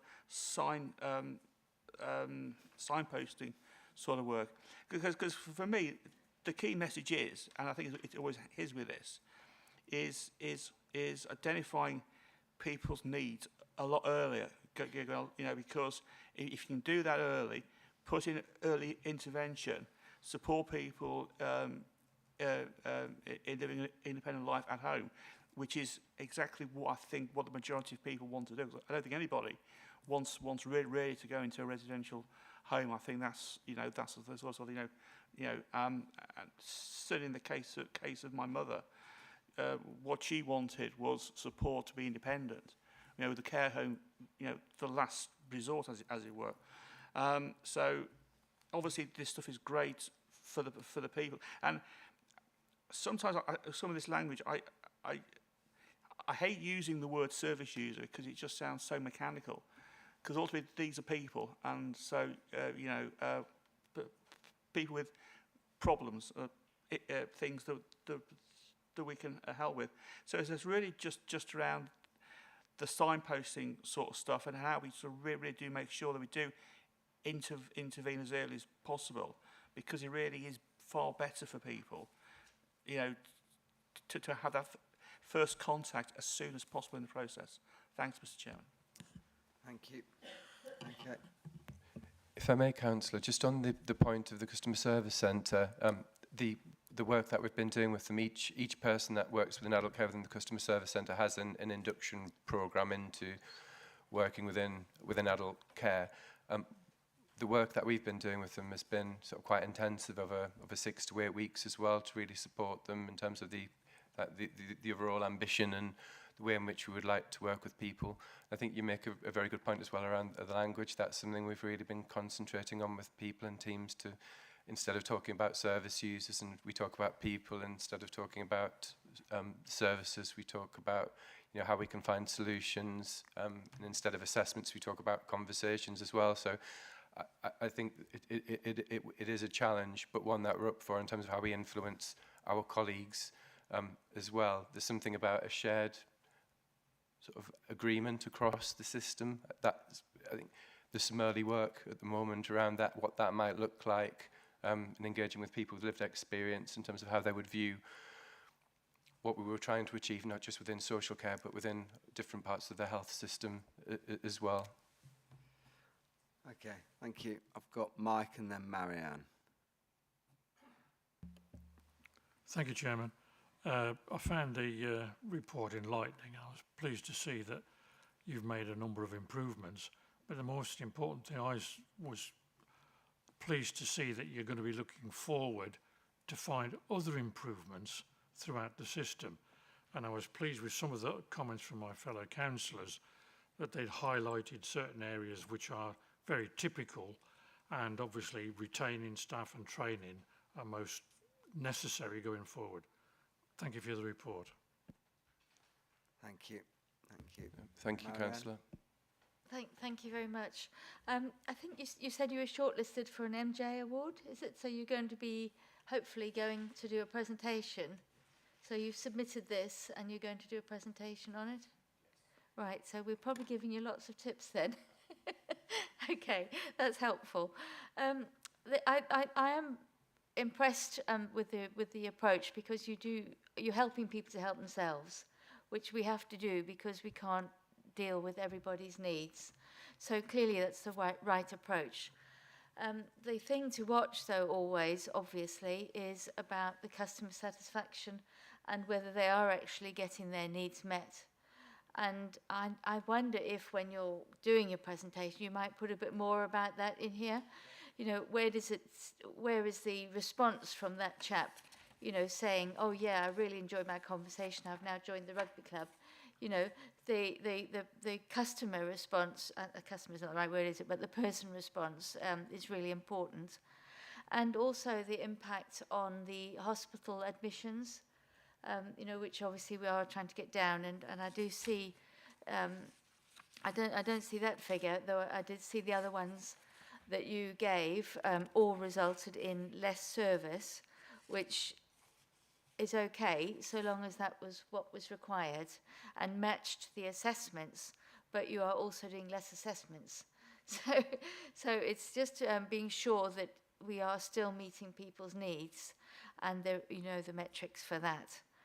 The other thing I was just going to raise is about what proportion of people are we actually working with. I had well, not exactly a complaint, but somebody came to me recently who'd phoned up for help and not got any, and because she didn't qualify. She said that because she's financially independent, she wasn't going to be helped, and she had to find a home. And I don't know if there's some, I'd be quite interested if this is a wider problem. I don't know if other people have got this as well. And she found it really difficult to go from one home to another.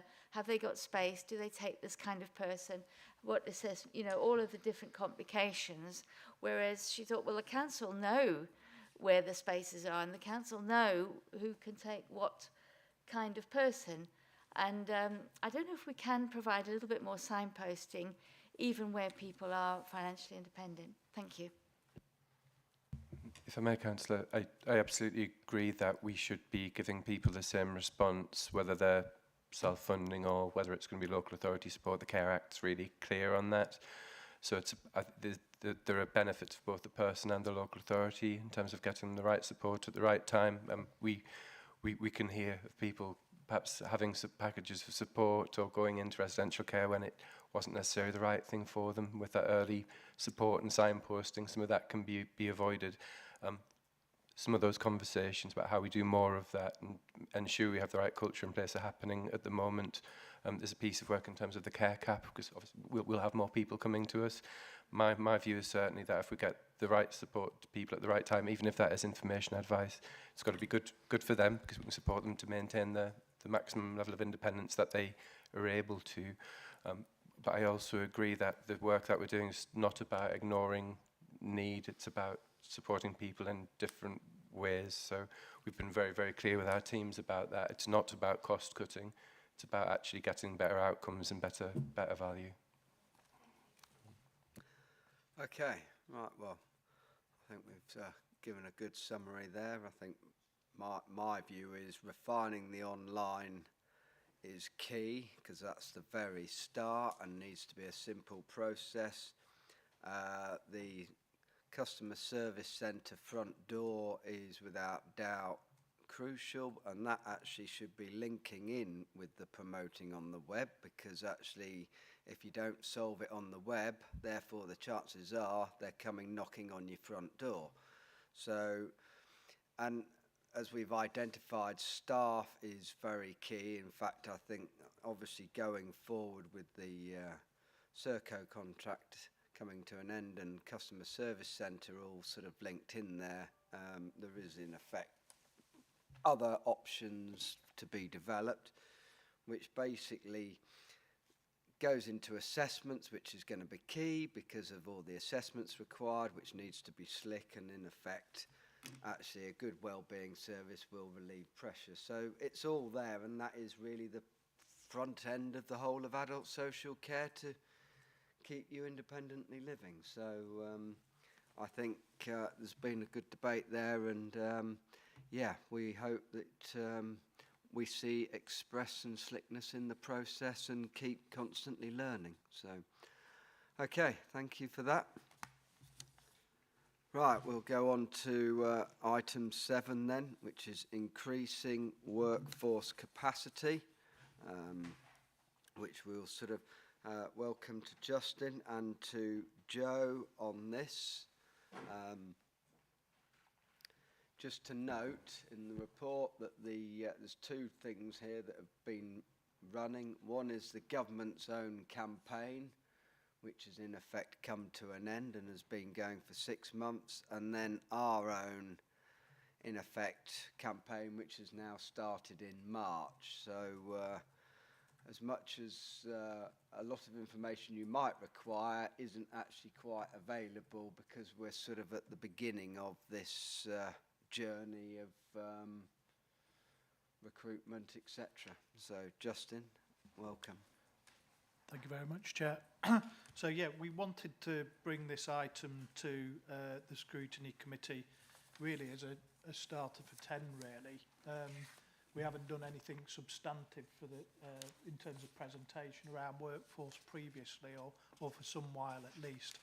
So we see this as a start of a discussion really, rather than the end of it, certainly. So I've got a few slides that I'll just run through quickly, but I really wanted to give Joe the opportunity to talk through the work that Social Change has been leading on behalf of us, and then for questions as well. So a bit of background. So I chair a strategy group which includes membership from the Lincolnshire Care Association. I'm not too sure, Melanie online? I'm not too sure if Melanie might be online as well. We've also got representation from Skills for Care, and there are other stakeholders as well. So there's a strategy in place that group has developed, and also an associated work plan, and it's got a number of sort of key ambitions really around recruitment, retention, attraction, and productivity. But maybe we can share that in more detail at a future meeting. We meet regularly through our commercial team and through Linker with the wider sector and exchange ideas, and in terms of actually looking at how we can face some of the challenges around the workforce.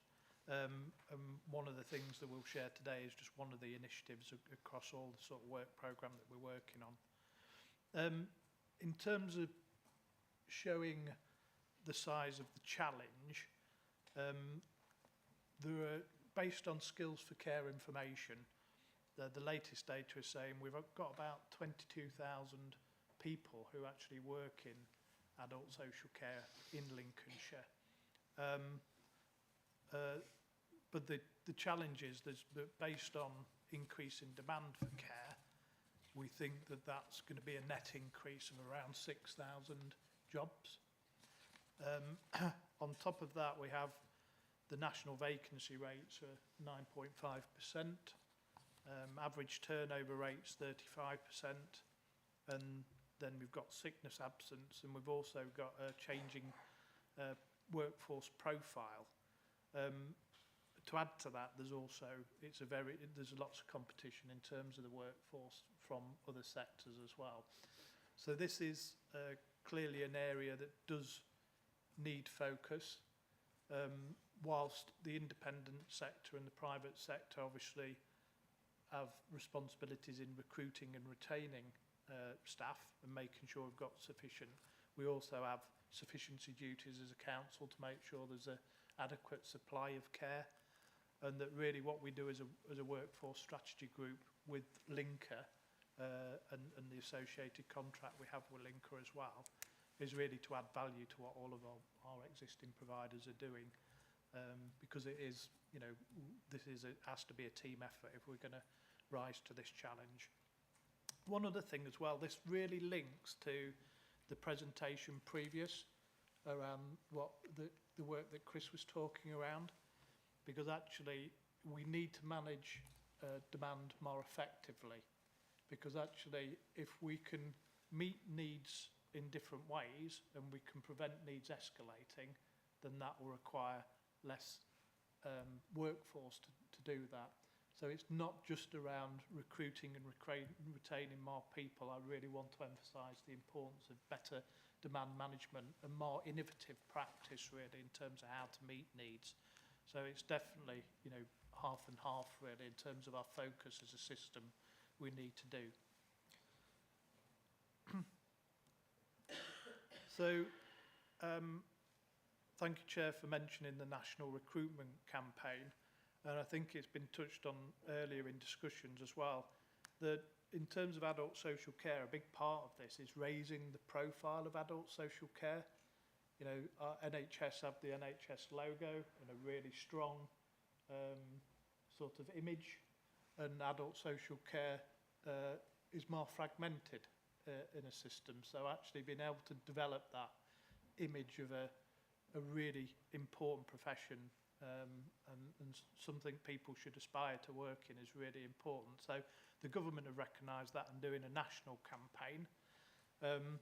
One of the challenges is making sure that we piggyback on the back of those national campaigns, and that if people's interest is generated, then we can also build on that locally.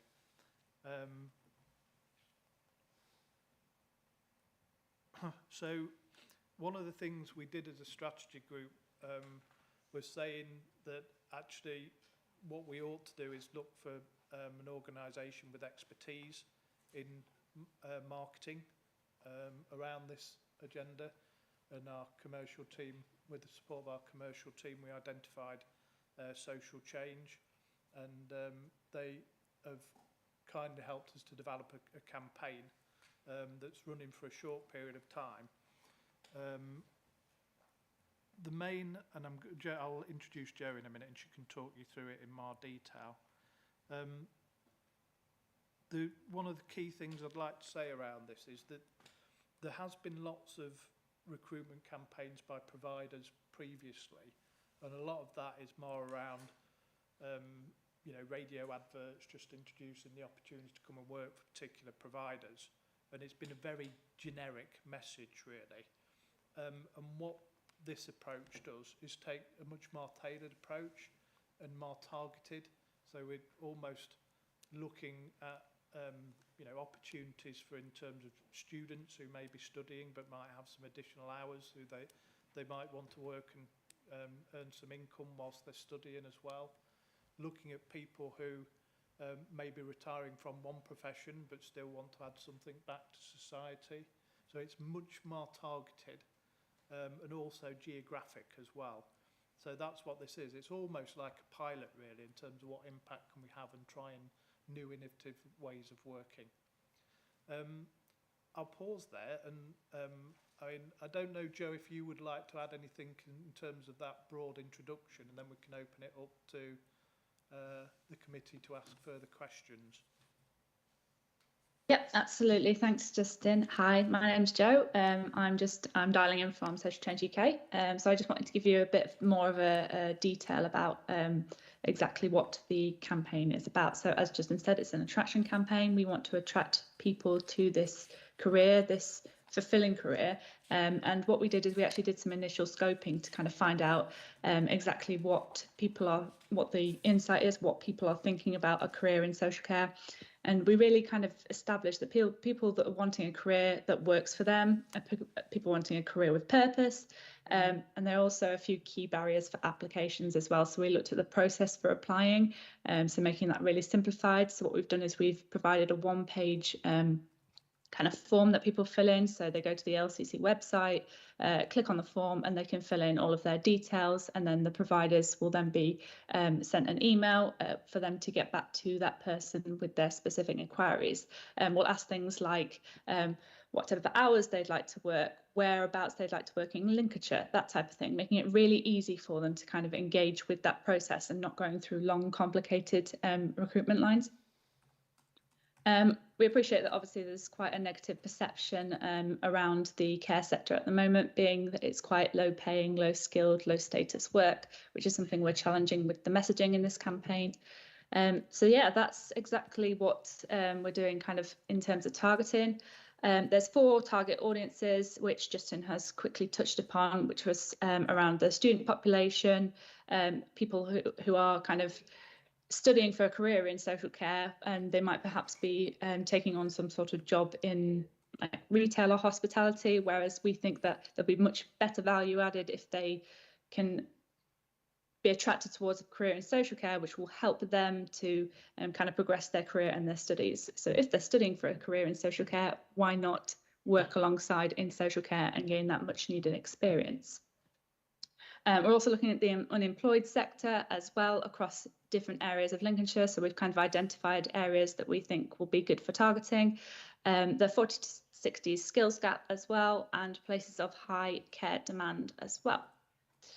So we're also working with the stakeholders across Lincolnshire as well to kind of get the message out. Currently, there's some social media advertising and social media campaigns going across many channels, which you'll be able to see if you are on Facebook, Instagram.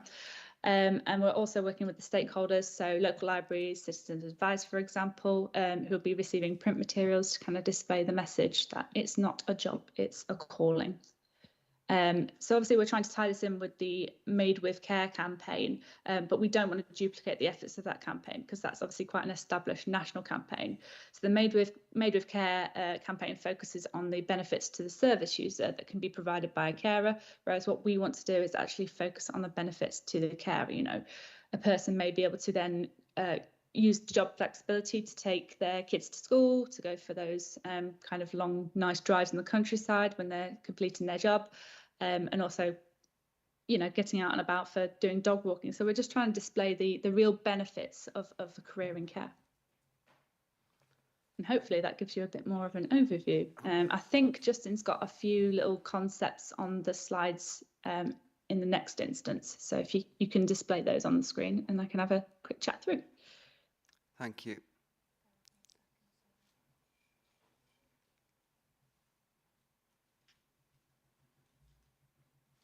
We got any questions so far? Rob? It's not really a question, it's more an observation perhaps, or members can play their part in promoting this through their local communication channels. I think a number of us put things into local newsletters and so on, and I think perhaps members could be encouraged to pick this up across the council, not just this committee, but across the council, Mr. Chairman. Thank you. I mean, the other comment which I sort of looked at, which isn't quite there, but it technically is in some sense perhaps could look at some of the perks which could be added on. And I say perks, if you're an NHS nurse, you can walk into certain garages and get discount on a new car. There are all sorts of what I call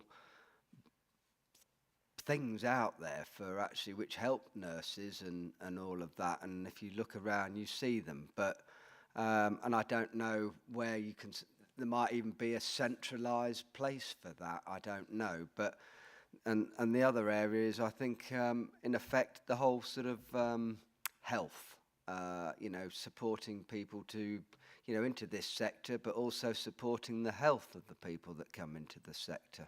So okay, so I think got Karen, did you want to come in, and then Marianne and then Mark? Yeah, I'll just start by saying you made me smile there when you said about a new car. Most NHS staff couldn't afford a new car. I'm sorry, we get a blue light card and you get, I think it's 15% off in Fat Face and some of the other shops, but that's the most that I've ever had.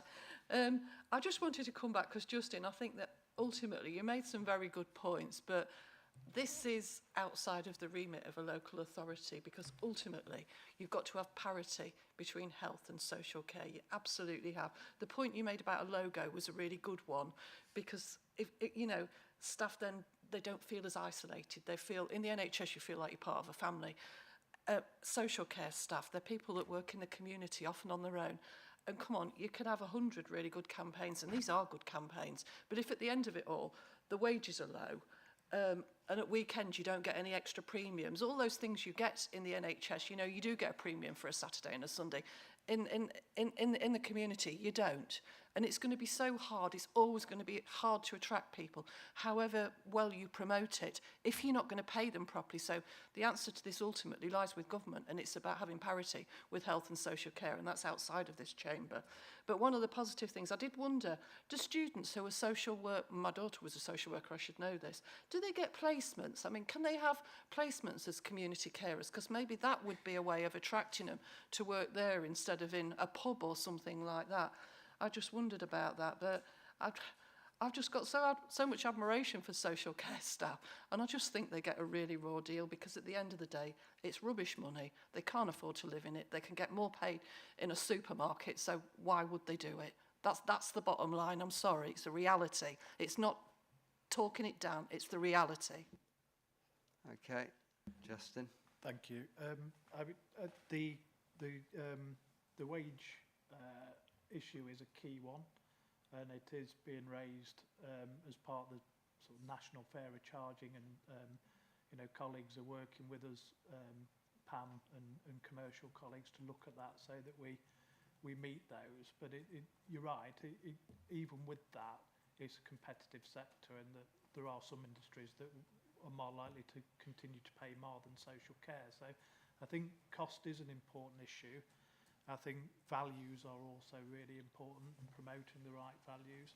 And we also want to look at the wider support offer for the workforce. So, Chair, you mentioned health and wellbeing offers, and Lincolnshire, as well as the work of our public health colleagues, are really doing that around the support offer for wellbeing.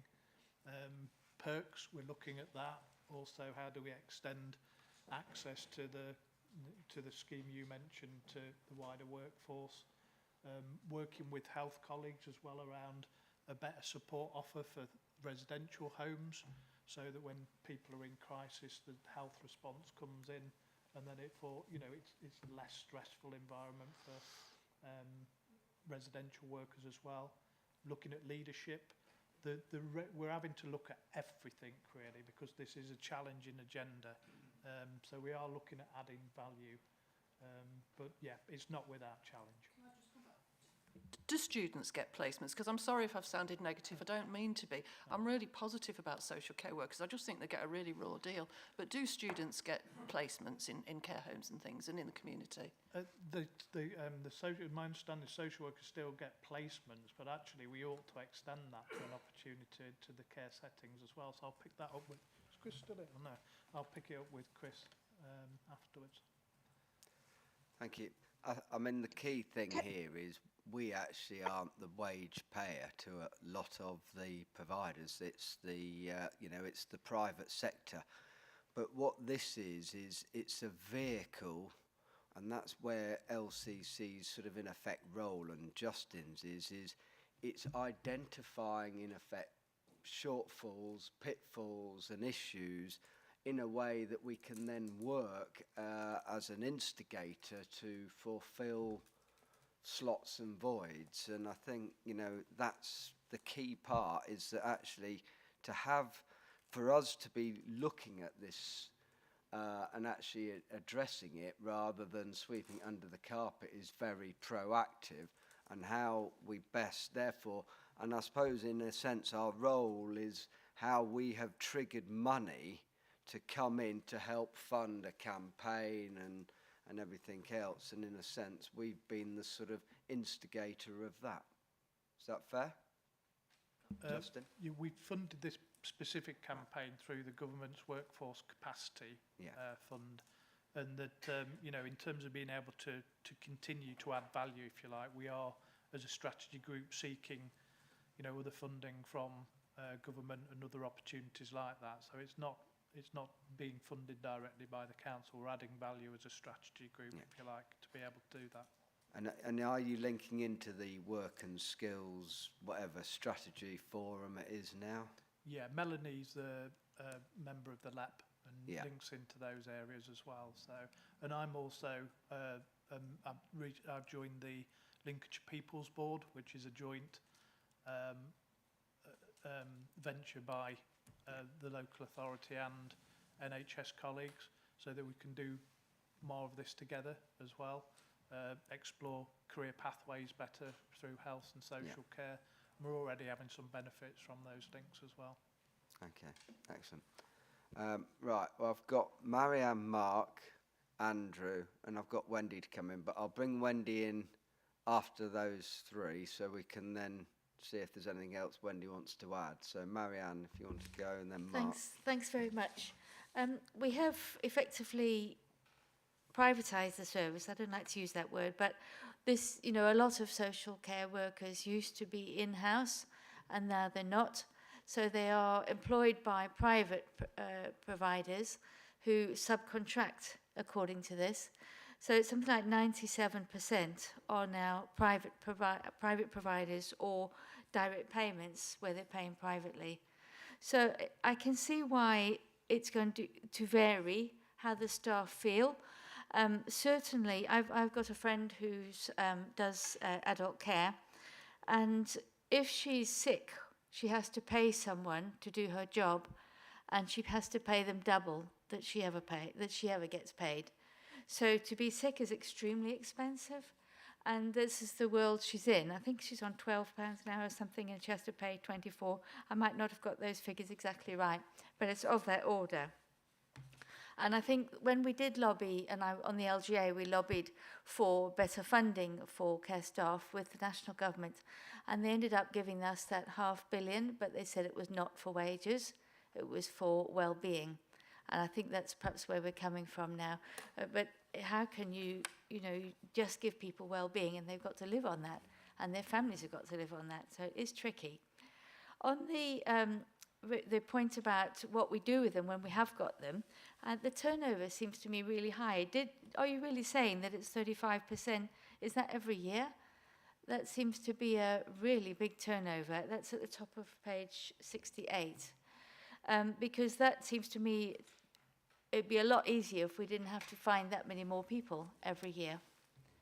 So I think the actual retention is really important, and hence all of those other issues that we've talked about, you know, valuing that's been very well expressed, are so critical. Thank you.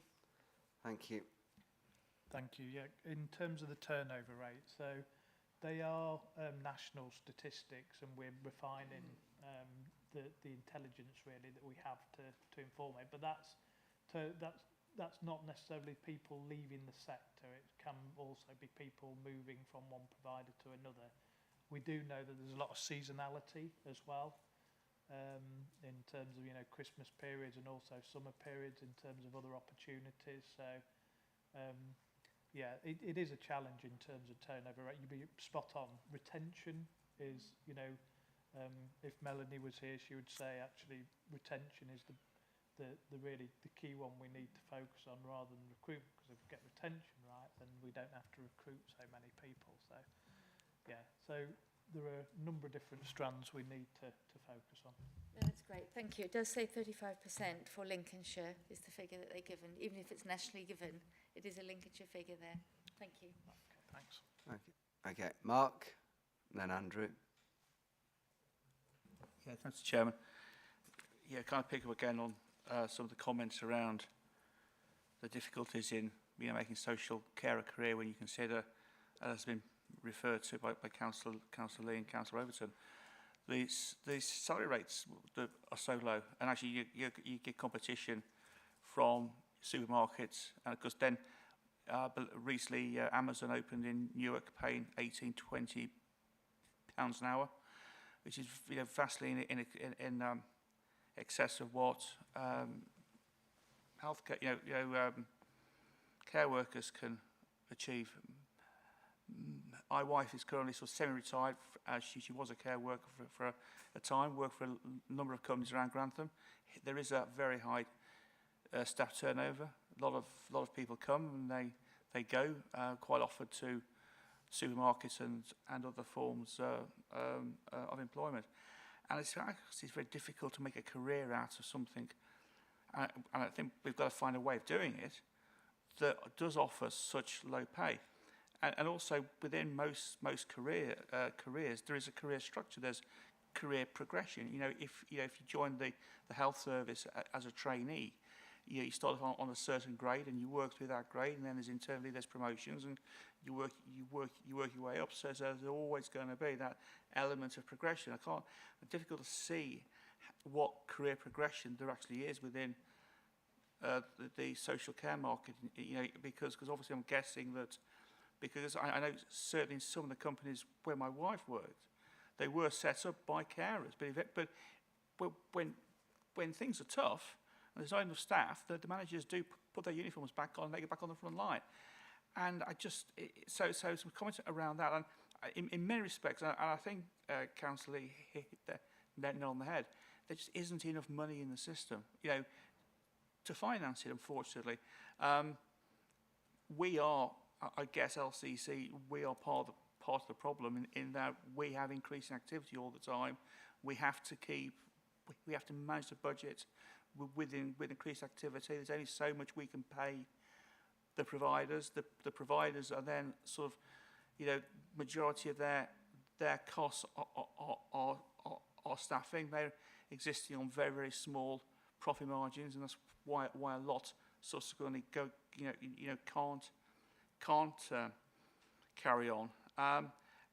And for me, ultimately, and we know, well, potentially the Care Act's going to push even more cost down towards local authorities, and short of a big injection of cash. I know there's money coming down. I suppose it's going to go initially to the NHS and then to local government for financing costs. I don't think he will do, because the NHS will absorb the majority of it. There won't be any money that's going to come down to local authorities.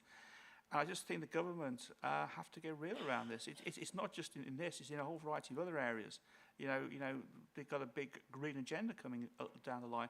Again, no indication from government as to how it's going to be funded. They're expecting local authorities to do more and more stuff all the time. And our resources are limited. And it would hate just to be in a situation where we have so much activity that we have, I don't know how we do it. It's quite simply, it's a funding issue, Mr. Chairman, and I just think that central government needs to get real on this. Thank you. Thank you. Okay. Chair, if I can, just picking up on the career structure comments there, fully agree with that as well. One of the things we are trying to do with this campaign, though, is also shine a line on opportunity as well as the challenges, and that actually there are some professions that carers, actually you can make a career out of it, and a good career in some circumstance, and we are trying to highlight those people who have worked their way through the structures and can make a career out of it. There's a level of being able to support people to have aspirations in the sector as well. We need people to progress to leadership positions in residential care homes, to engage in training opportunities. So part of the work that Social Change are doing with us is trying to change some of those images of that social care, and actually, see that there are opportunities for career development in the sector. Although I do recognise that all the challenges that you say, and I agree, it's a national policy issue that needs resolving. Mark. Yeah, Mark. Thanks, Justin. The question I was going to ask, and I forgot to ask the first time around, so my apologies. The impact of integration of health and social care. How's that going to work? Because potentially, we could be merging health services where staff are on different grades and they can't work their way through, and then we've got local authority, care staff that are in a different model, because essentially, I'm guessing, the work that a care worker does is probably quite similar to the work that a healthcare assistant would do in a hospital, and they've got their career progression. I'm just wondering what the impact of integration will be. Will it improve your ability to offer that career structure, because integration might provide more opportunity, or I don't know? Thanks. Thank you. In summary, potentially, yes, it could help. Certainly, you know, in terms of the white paper, it's talking around being able to skill adult social care roles up to deal with more traditional clinical tasks. So there's an opportunity there as well in terms of joint discussions with health in terms of how those roles are funded, and that if we've actually got more of a career structure in sectors like the residential and nursing sector where people can progress through there, then that could be an opportunity. But there are lots of ifs, and you know, there are lots of negotiations to do there. I think so. Yeah, in summary, there's some potential opportunities around career structures and integration there, but also some challenges. Thank you. Andrew? Thank you, Mr. Chairman. I'm aware of the time and that we need to keep our comments brief because time is pressing. I agree entirely with Councillor Lee, what she said earlier. We can wring our hands, obviously, about that, but we are where we are, and it is wrong that these people need more money. But I think we need to be positive as well, especially when it's an advertising campaign. And I think what could be really, really useful in this campaign is to have the people in the campaign who are doing the job. And the Care Awards recently, which sadly I couldn't go to, that there was, I did see on Facebook actually one of the winners, and I thought, I was just sitting here now thinking, someone like that is so enthusiastic about their job, despite the pay, despite the conditions, despite everything else. That's what we need.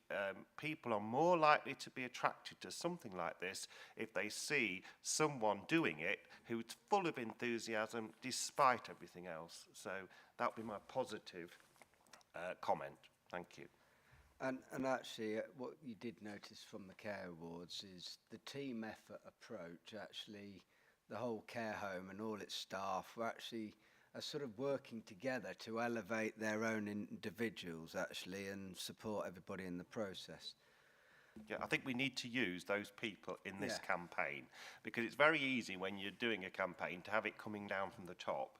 This needs to come from the shop floor, shall we call it. Well, I think actually the night goes live quite soon, actually, where you can highlight it. But yeah, I'd agree. It's people aspire other people. So, right, we've got Wendy. I think I've forgotten what I was going to say now. Jesus, it's getting a bit long-winded today. That's what Andrew's just said. Actually, we've already done that. We're already there.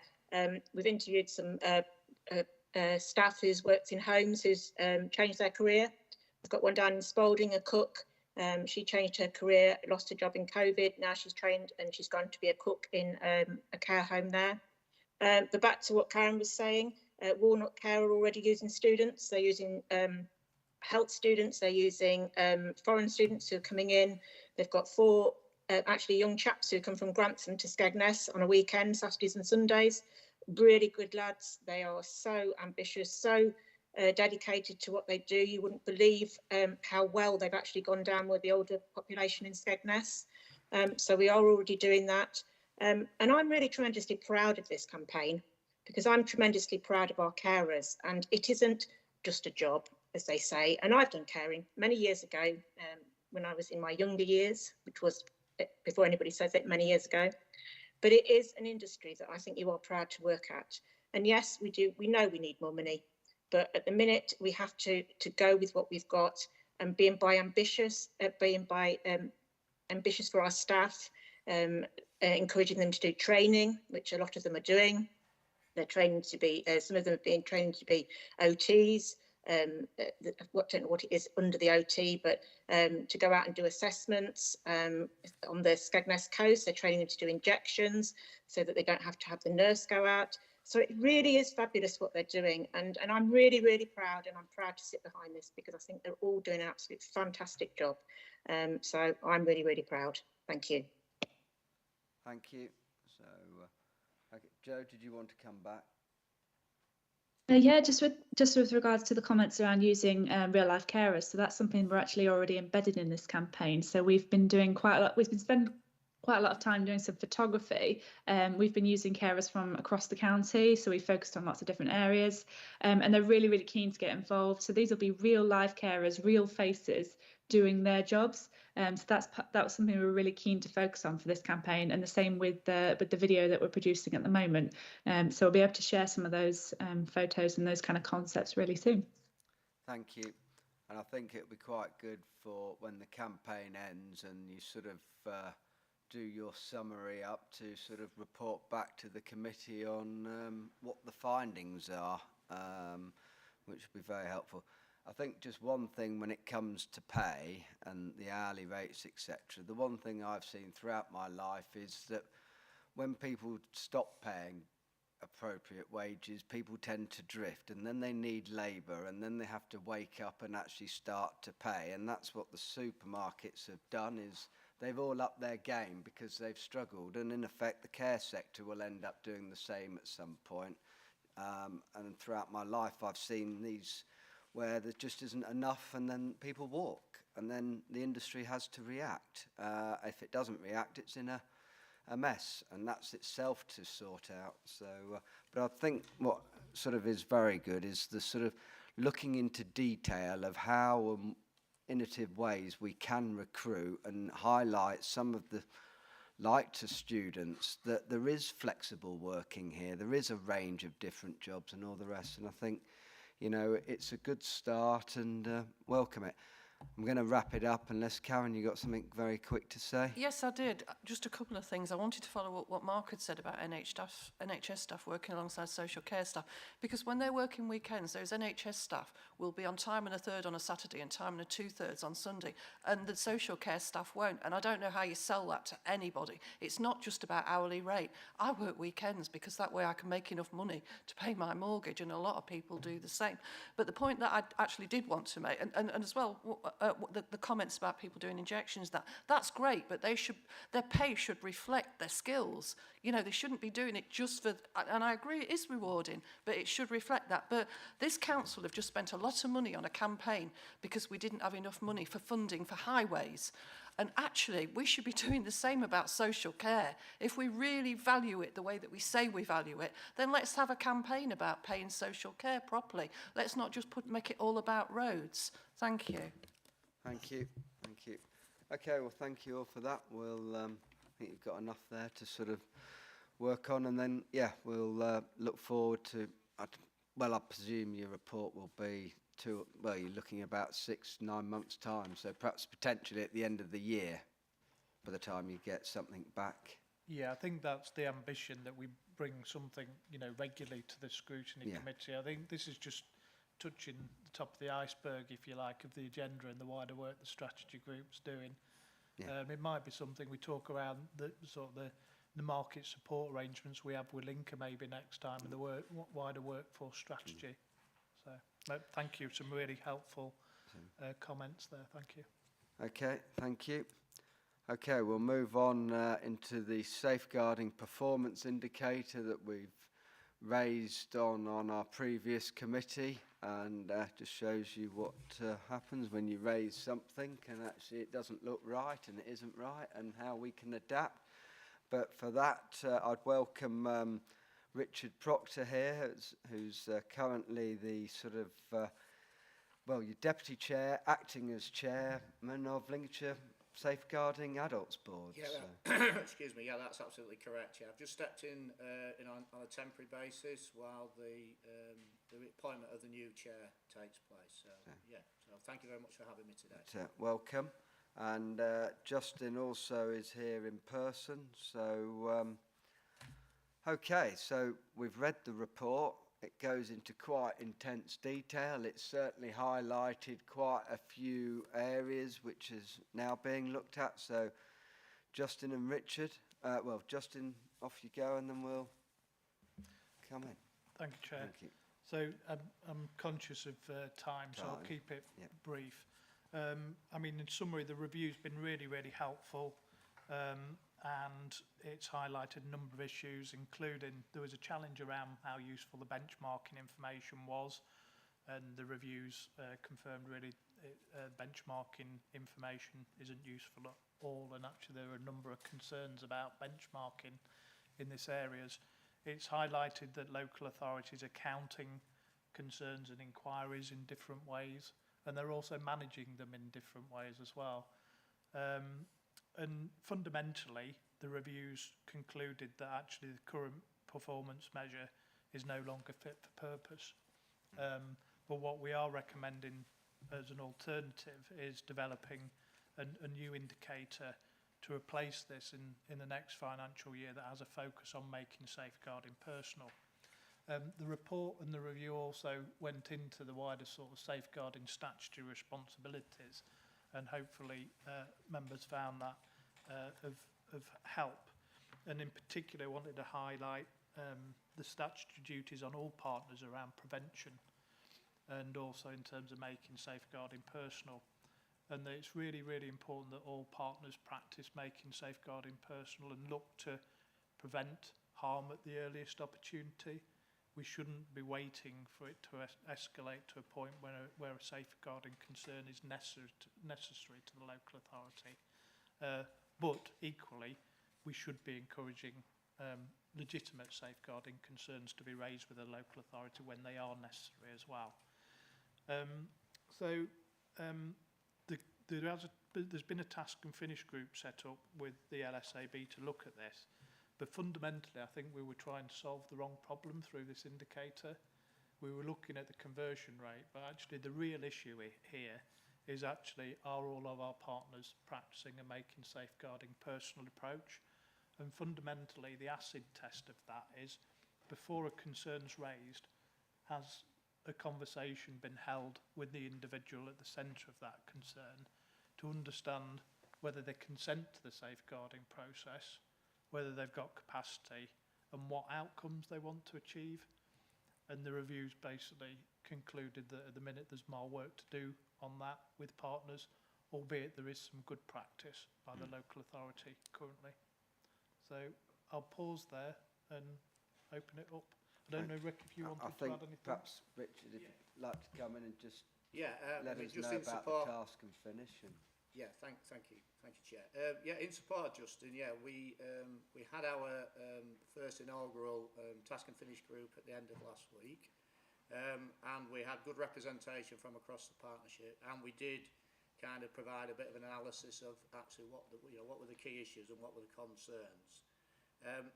Personally, I think it's the right place for it to be, because for us to solve this issue, then it has to be a partnership approach, and the LSAB is where the partners come together.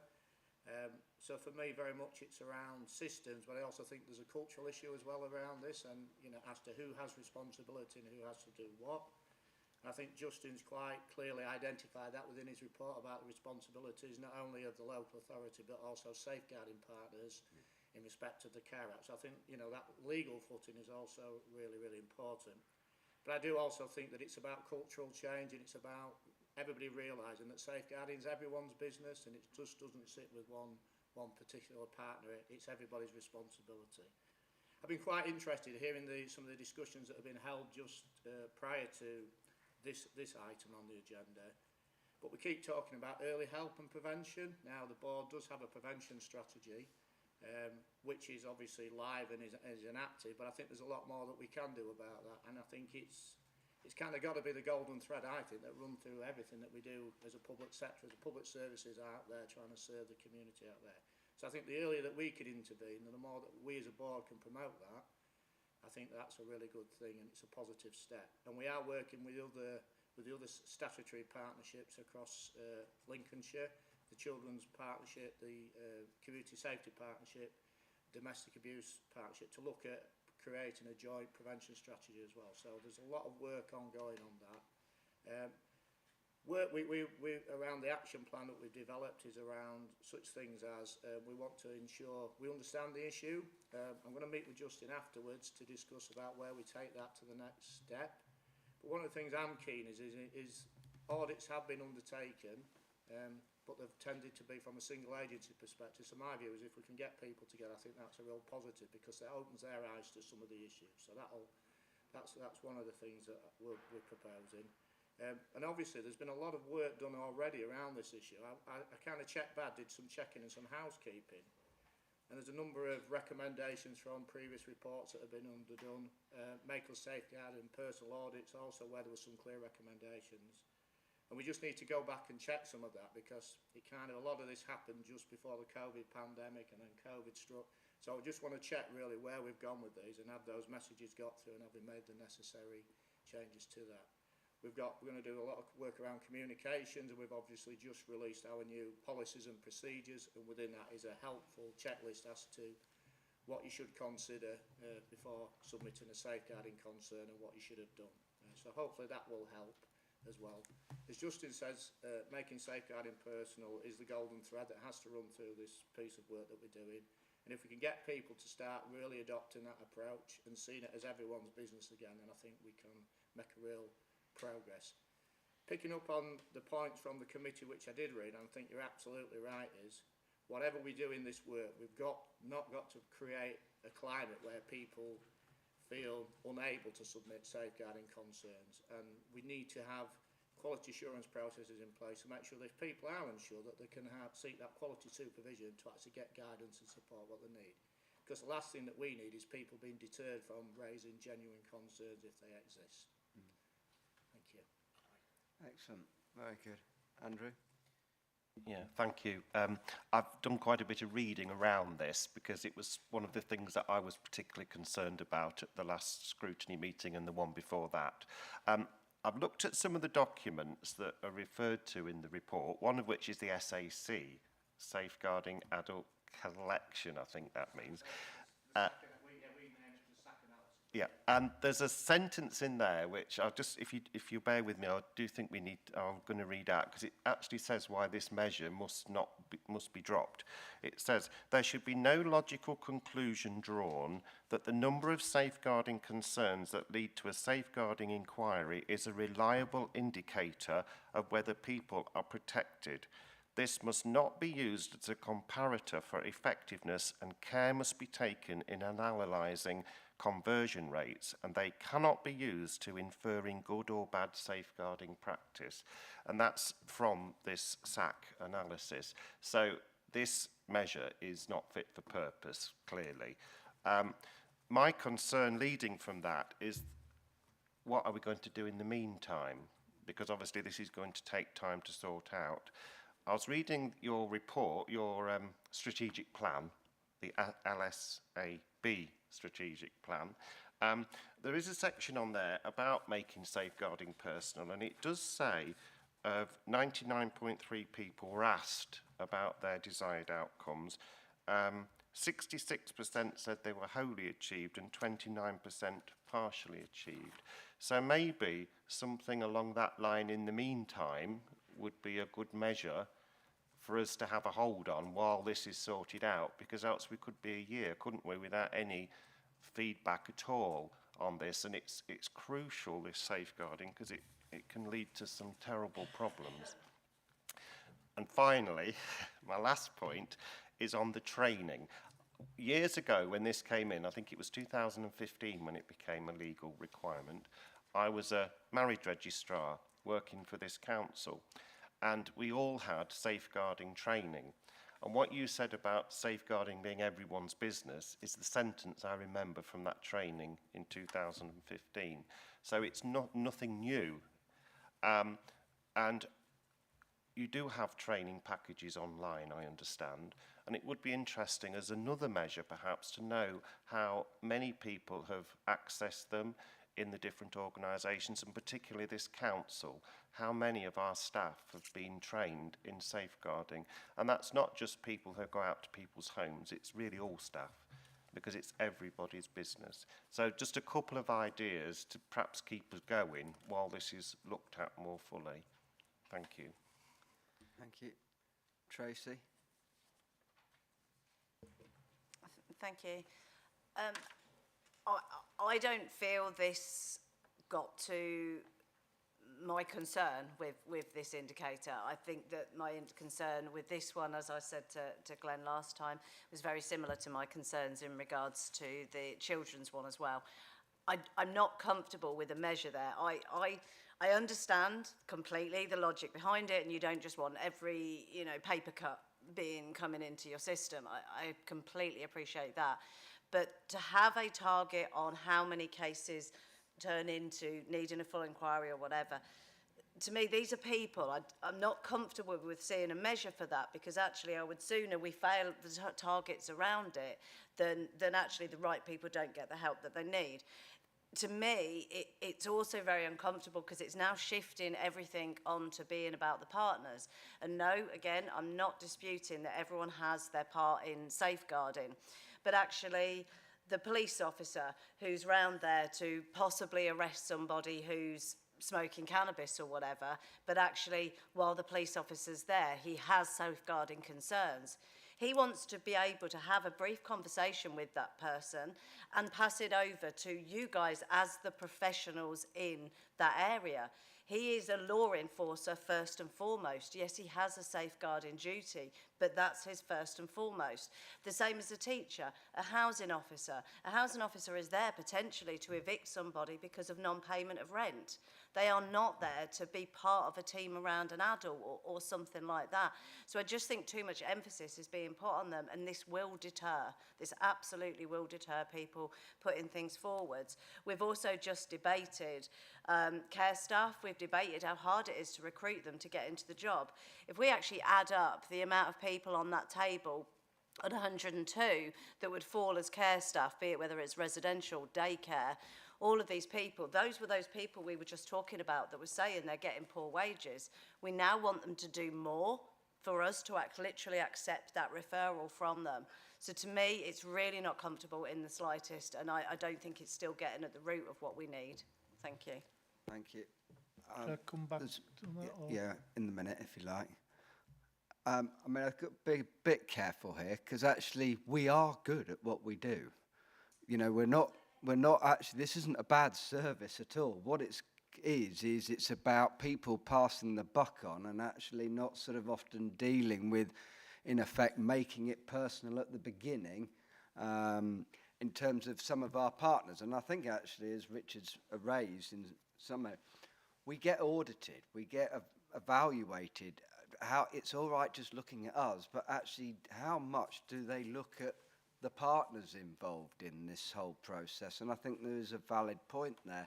You know, I know the LGA do audits, and actually safeguarding was one that was done here 5 years ago, 4 years ago, 5 years ago on safeguarding. And I think, you know, and they did come to LCC. Did they go actually to the partners? I can't remember now, but it's valid. So, yeah, Justin? Yeah, I think it is a really difficult one, but those, in terms of the colleagues you mentioned, there's a statutory duty for those organisations in terms of prevention. So it really isn't just good enough just to identify a problem and then refer it into the local authority. There are statutory responsibilities on those partners to prevent people coming to harm and at least understand what the statutory criteria are for a concern. And I think what this review's really highlighted to me is the amount of work that's going on our safeguarding team that is on behalf of partners, and really a lot of that is being passed on to the local authority. It's passing risk and responsibility in terms of making safeguarding personal onto the local authority. Now, that said, I think we have to be really sensible about this, because, you know, if we've got people, partners in really important roles, that they'll be under, you know, they will be under pressure as well in terms of their other statutory responsibilities. And we need to manage this pragmatically across the partnership. And that's really what we're advocating, is really an accountability framework at LSAB. So we've got senior responsible officers within each organisation that we can work through these issues and we get the right results. You know, we definitely want the cases where people need to be subject to a safeguarding inquiry coming to us and us continuing to manage that effectively. But we also need partners to do more around the prevention agenda, and it's that balance about getting that right. Andrew? Yeah, so I just wanted to come back, and I take your point, Tracy, but I don't agree with you. I think it is everybody's job, whatever job you're in, even if it's a quite a low-paid job. An example I could give is when I was visiting an elderly gentleman at home whose wife had passed away, and he didn't answer the door for quite a long time, and then he did answer the door, let me in and went into another room, and I could hear him talking to somebody on the phone, and then I could hear him starting to give bank details out. And while I was sat there, he was sat at his computer because I ran into the room, I realised what was happening. He was giving his bank details to somebody who'd taken over his control of his computer. And he was very vulnerable, and they were about to empty his bank account. So I managed to get him to pull the plug out of the computer, and I got his family round, and it all got stopped. But like, I just happened to be there at the time when he could have lost his life savings, basically. And I just spotted it.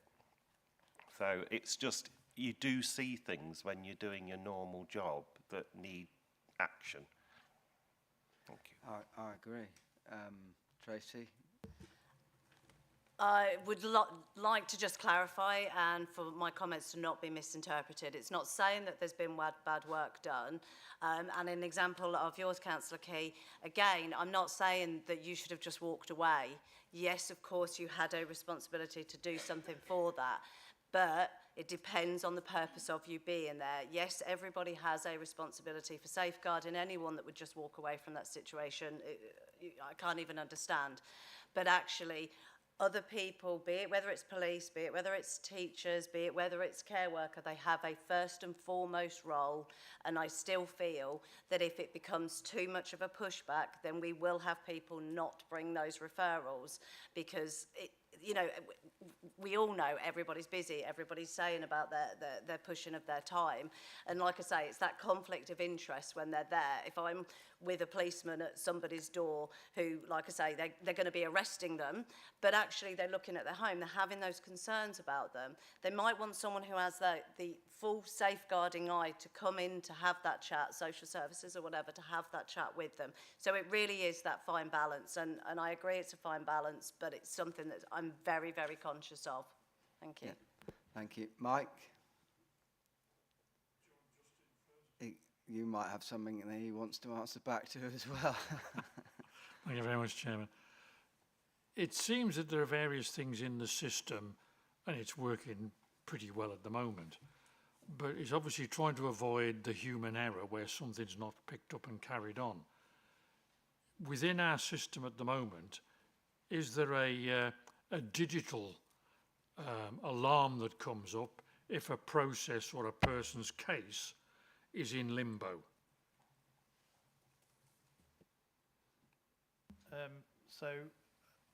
Shall I just... okay. Yeah.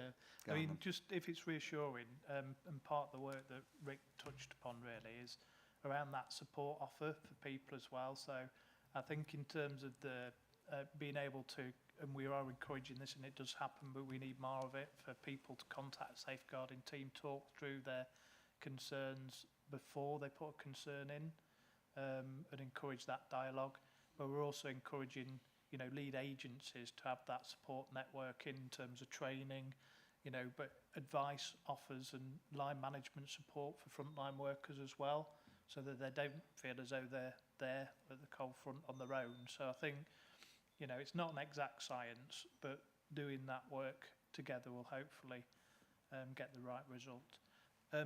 In terms of the alarms, no, we don't have specific alarms around that, but what we do is through the line management is we monitor all of the safeguarding concerns, where they are, at what process. So making safeguarding personal is very much around the inquiry progressing at a pace that the individual is happy with, rather than necessarily trying to hit any particular timescales or anything like that. But head of service and their line managers will review the concerns that are open to safeguarding officers on a regular basis, make sure that they're being progressed appropriately.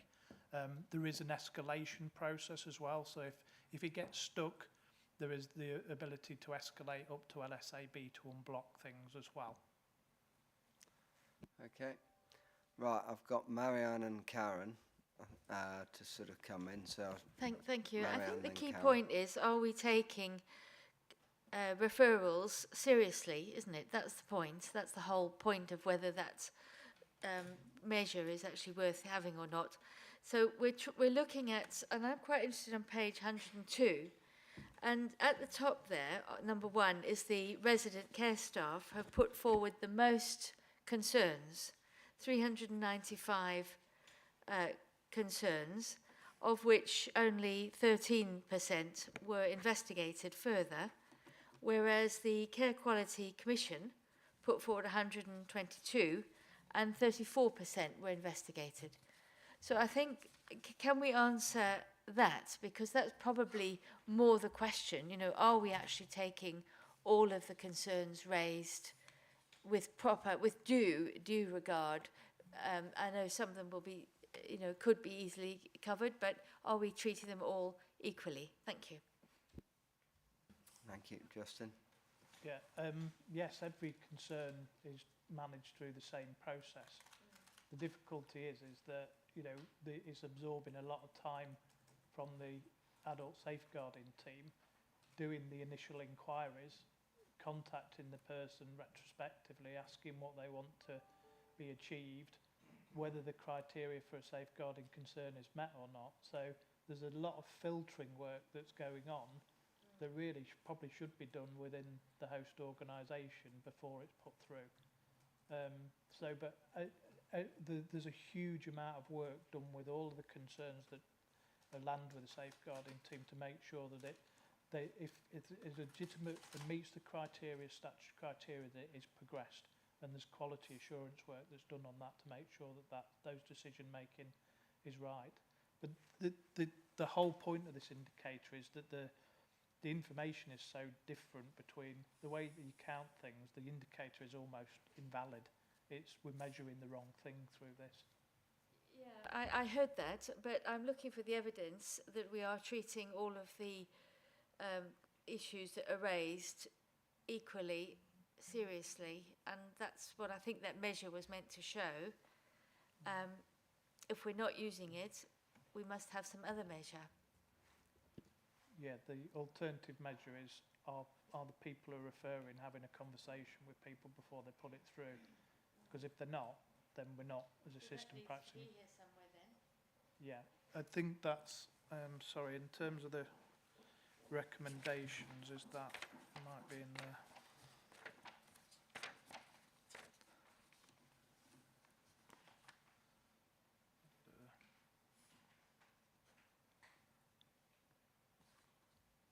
Apologies, I'm not too sure. It does, yeah. Can I just leave that with you as a point, because I'm sure Yeah. you know exactly what to do with it. Yeah. Thank you. How are we going to measure that if we're not using this one? It's in the third bullet point on page 86. That's the alternative measure that we're doing, and we're currently doing work with changing this referral form so we can measure and report on that. But it'll take us a little time to develop that indicator and get it in place. Yeah. That's what you're going to do, yeah. Yeah. Thank you. Okay. Okay, Karen.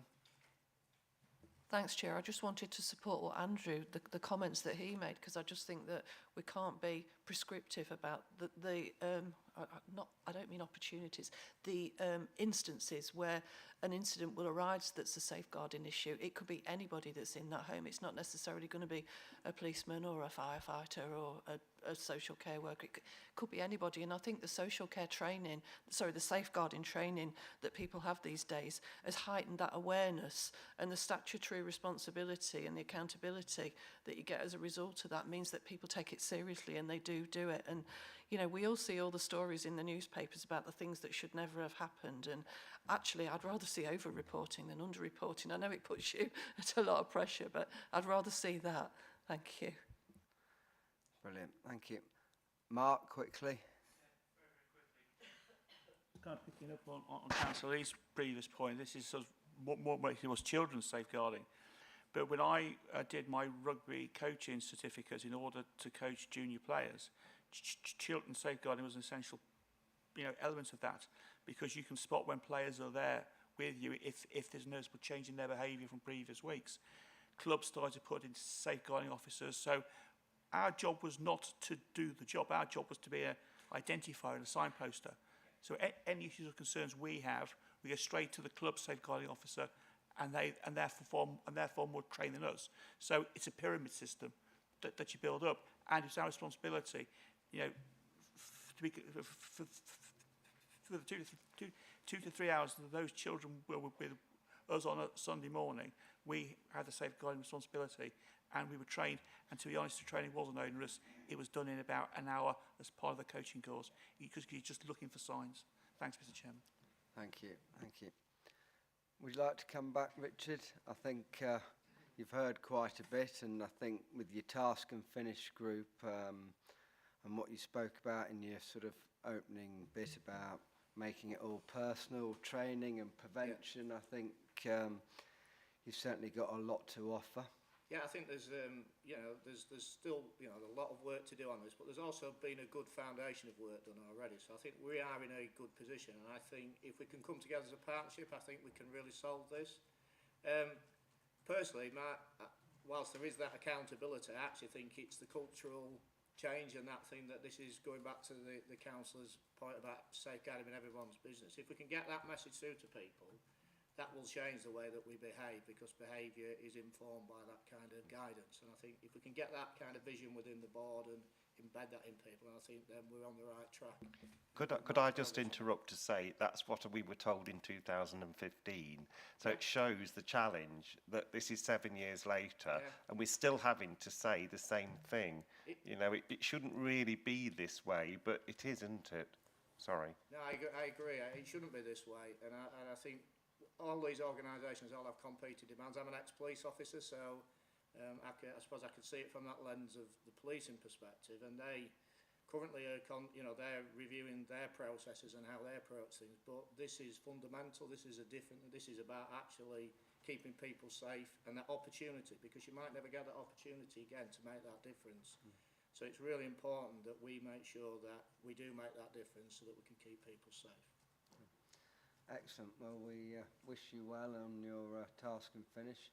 You know where we are. We look forward to receiving your report when it's ready. Chair, do you mind if I ask just one other question? There was, and it's just an ancillary task, there was a mention, we mentioned training. Is there any support that we could provide this committee at all as a board with any training updates? Is there any, or if there is, would you consider it and perhaps just feed that back in? So yeah, I mean, we can consider if there's anything else that you need, any awareness raising or anything. There is member development, which runs the sort of council's development, which sort of raises awareness. It's been pretty good in the past of sort of raising awareness of sort of issues related around safeguarding, rather than, sort of perhaps extends further than often what we all think is safeguarding, and it's, and it's like the whole sort of domestic abuse. It's not just about one item; it's multiple factors. But could I just say, I've been a councillor since last May,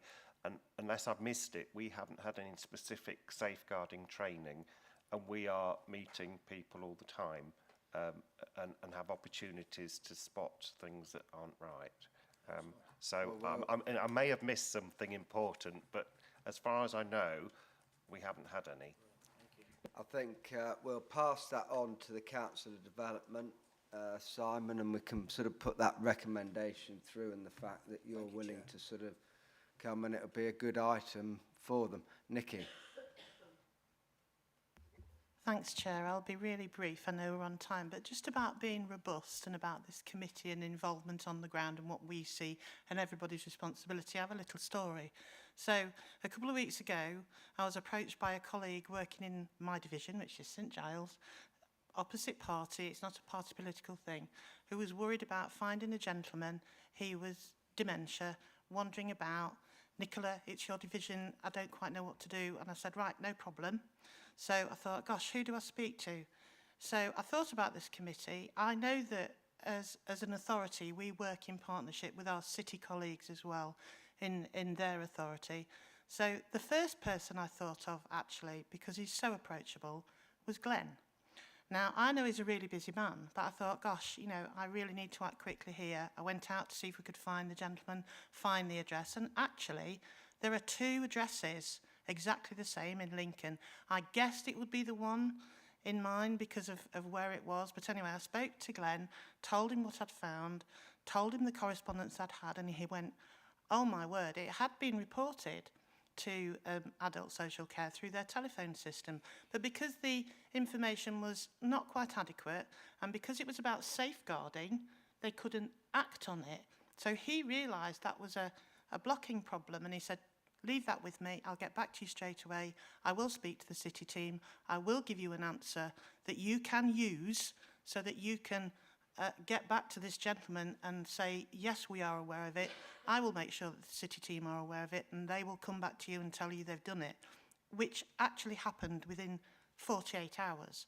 So I was able to reassure somebody working in the area, nothing to do with me, but I was able to give them a good answer from the local authority, showed that the local authority has good partnership working.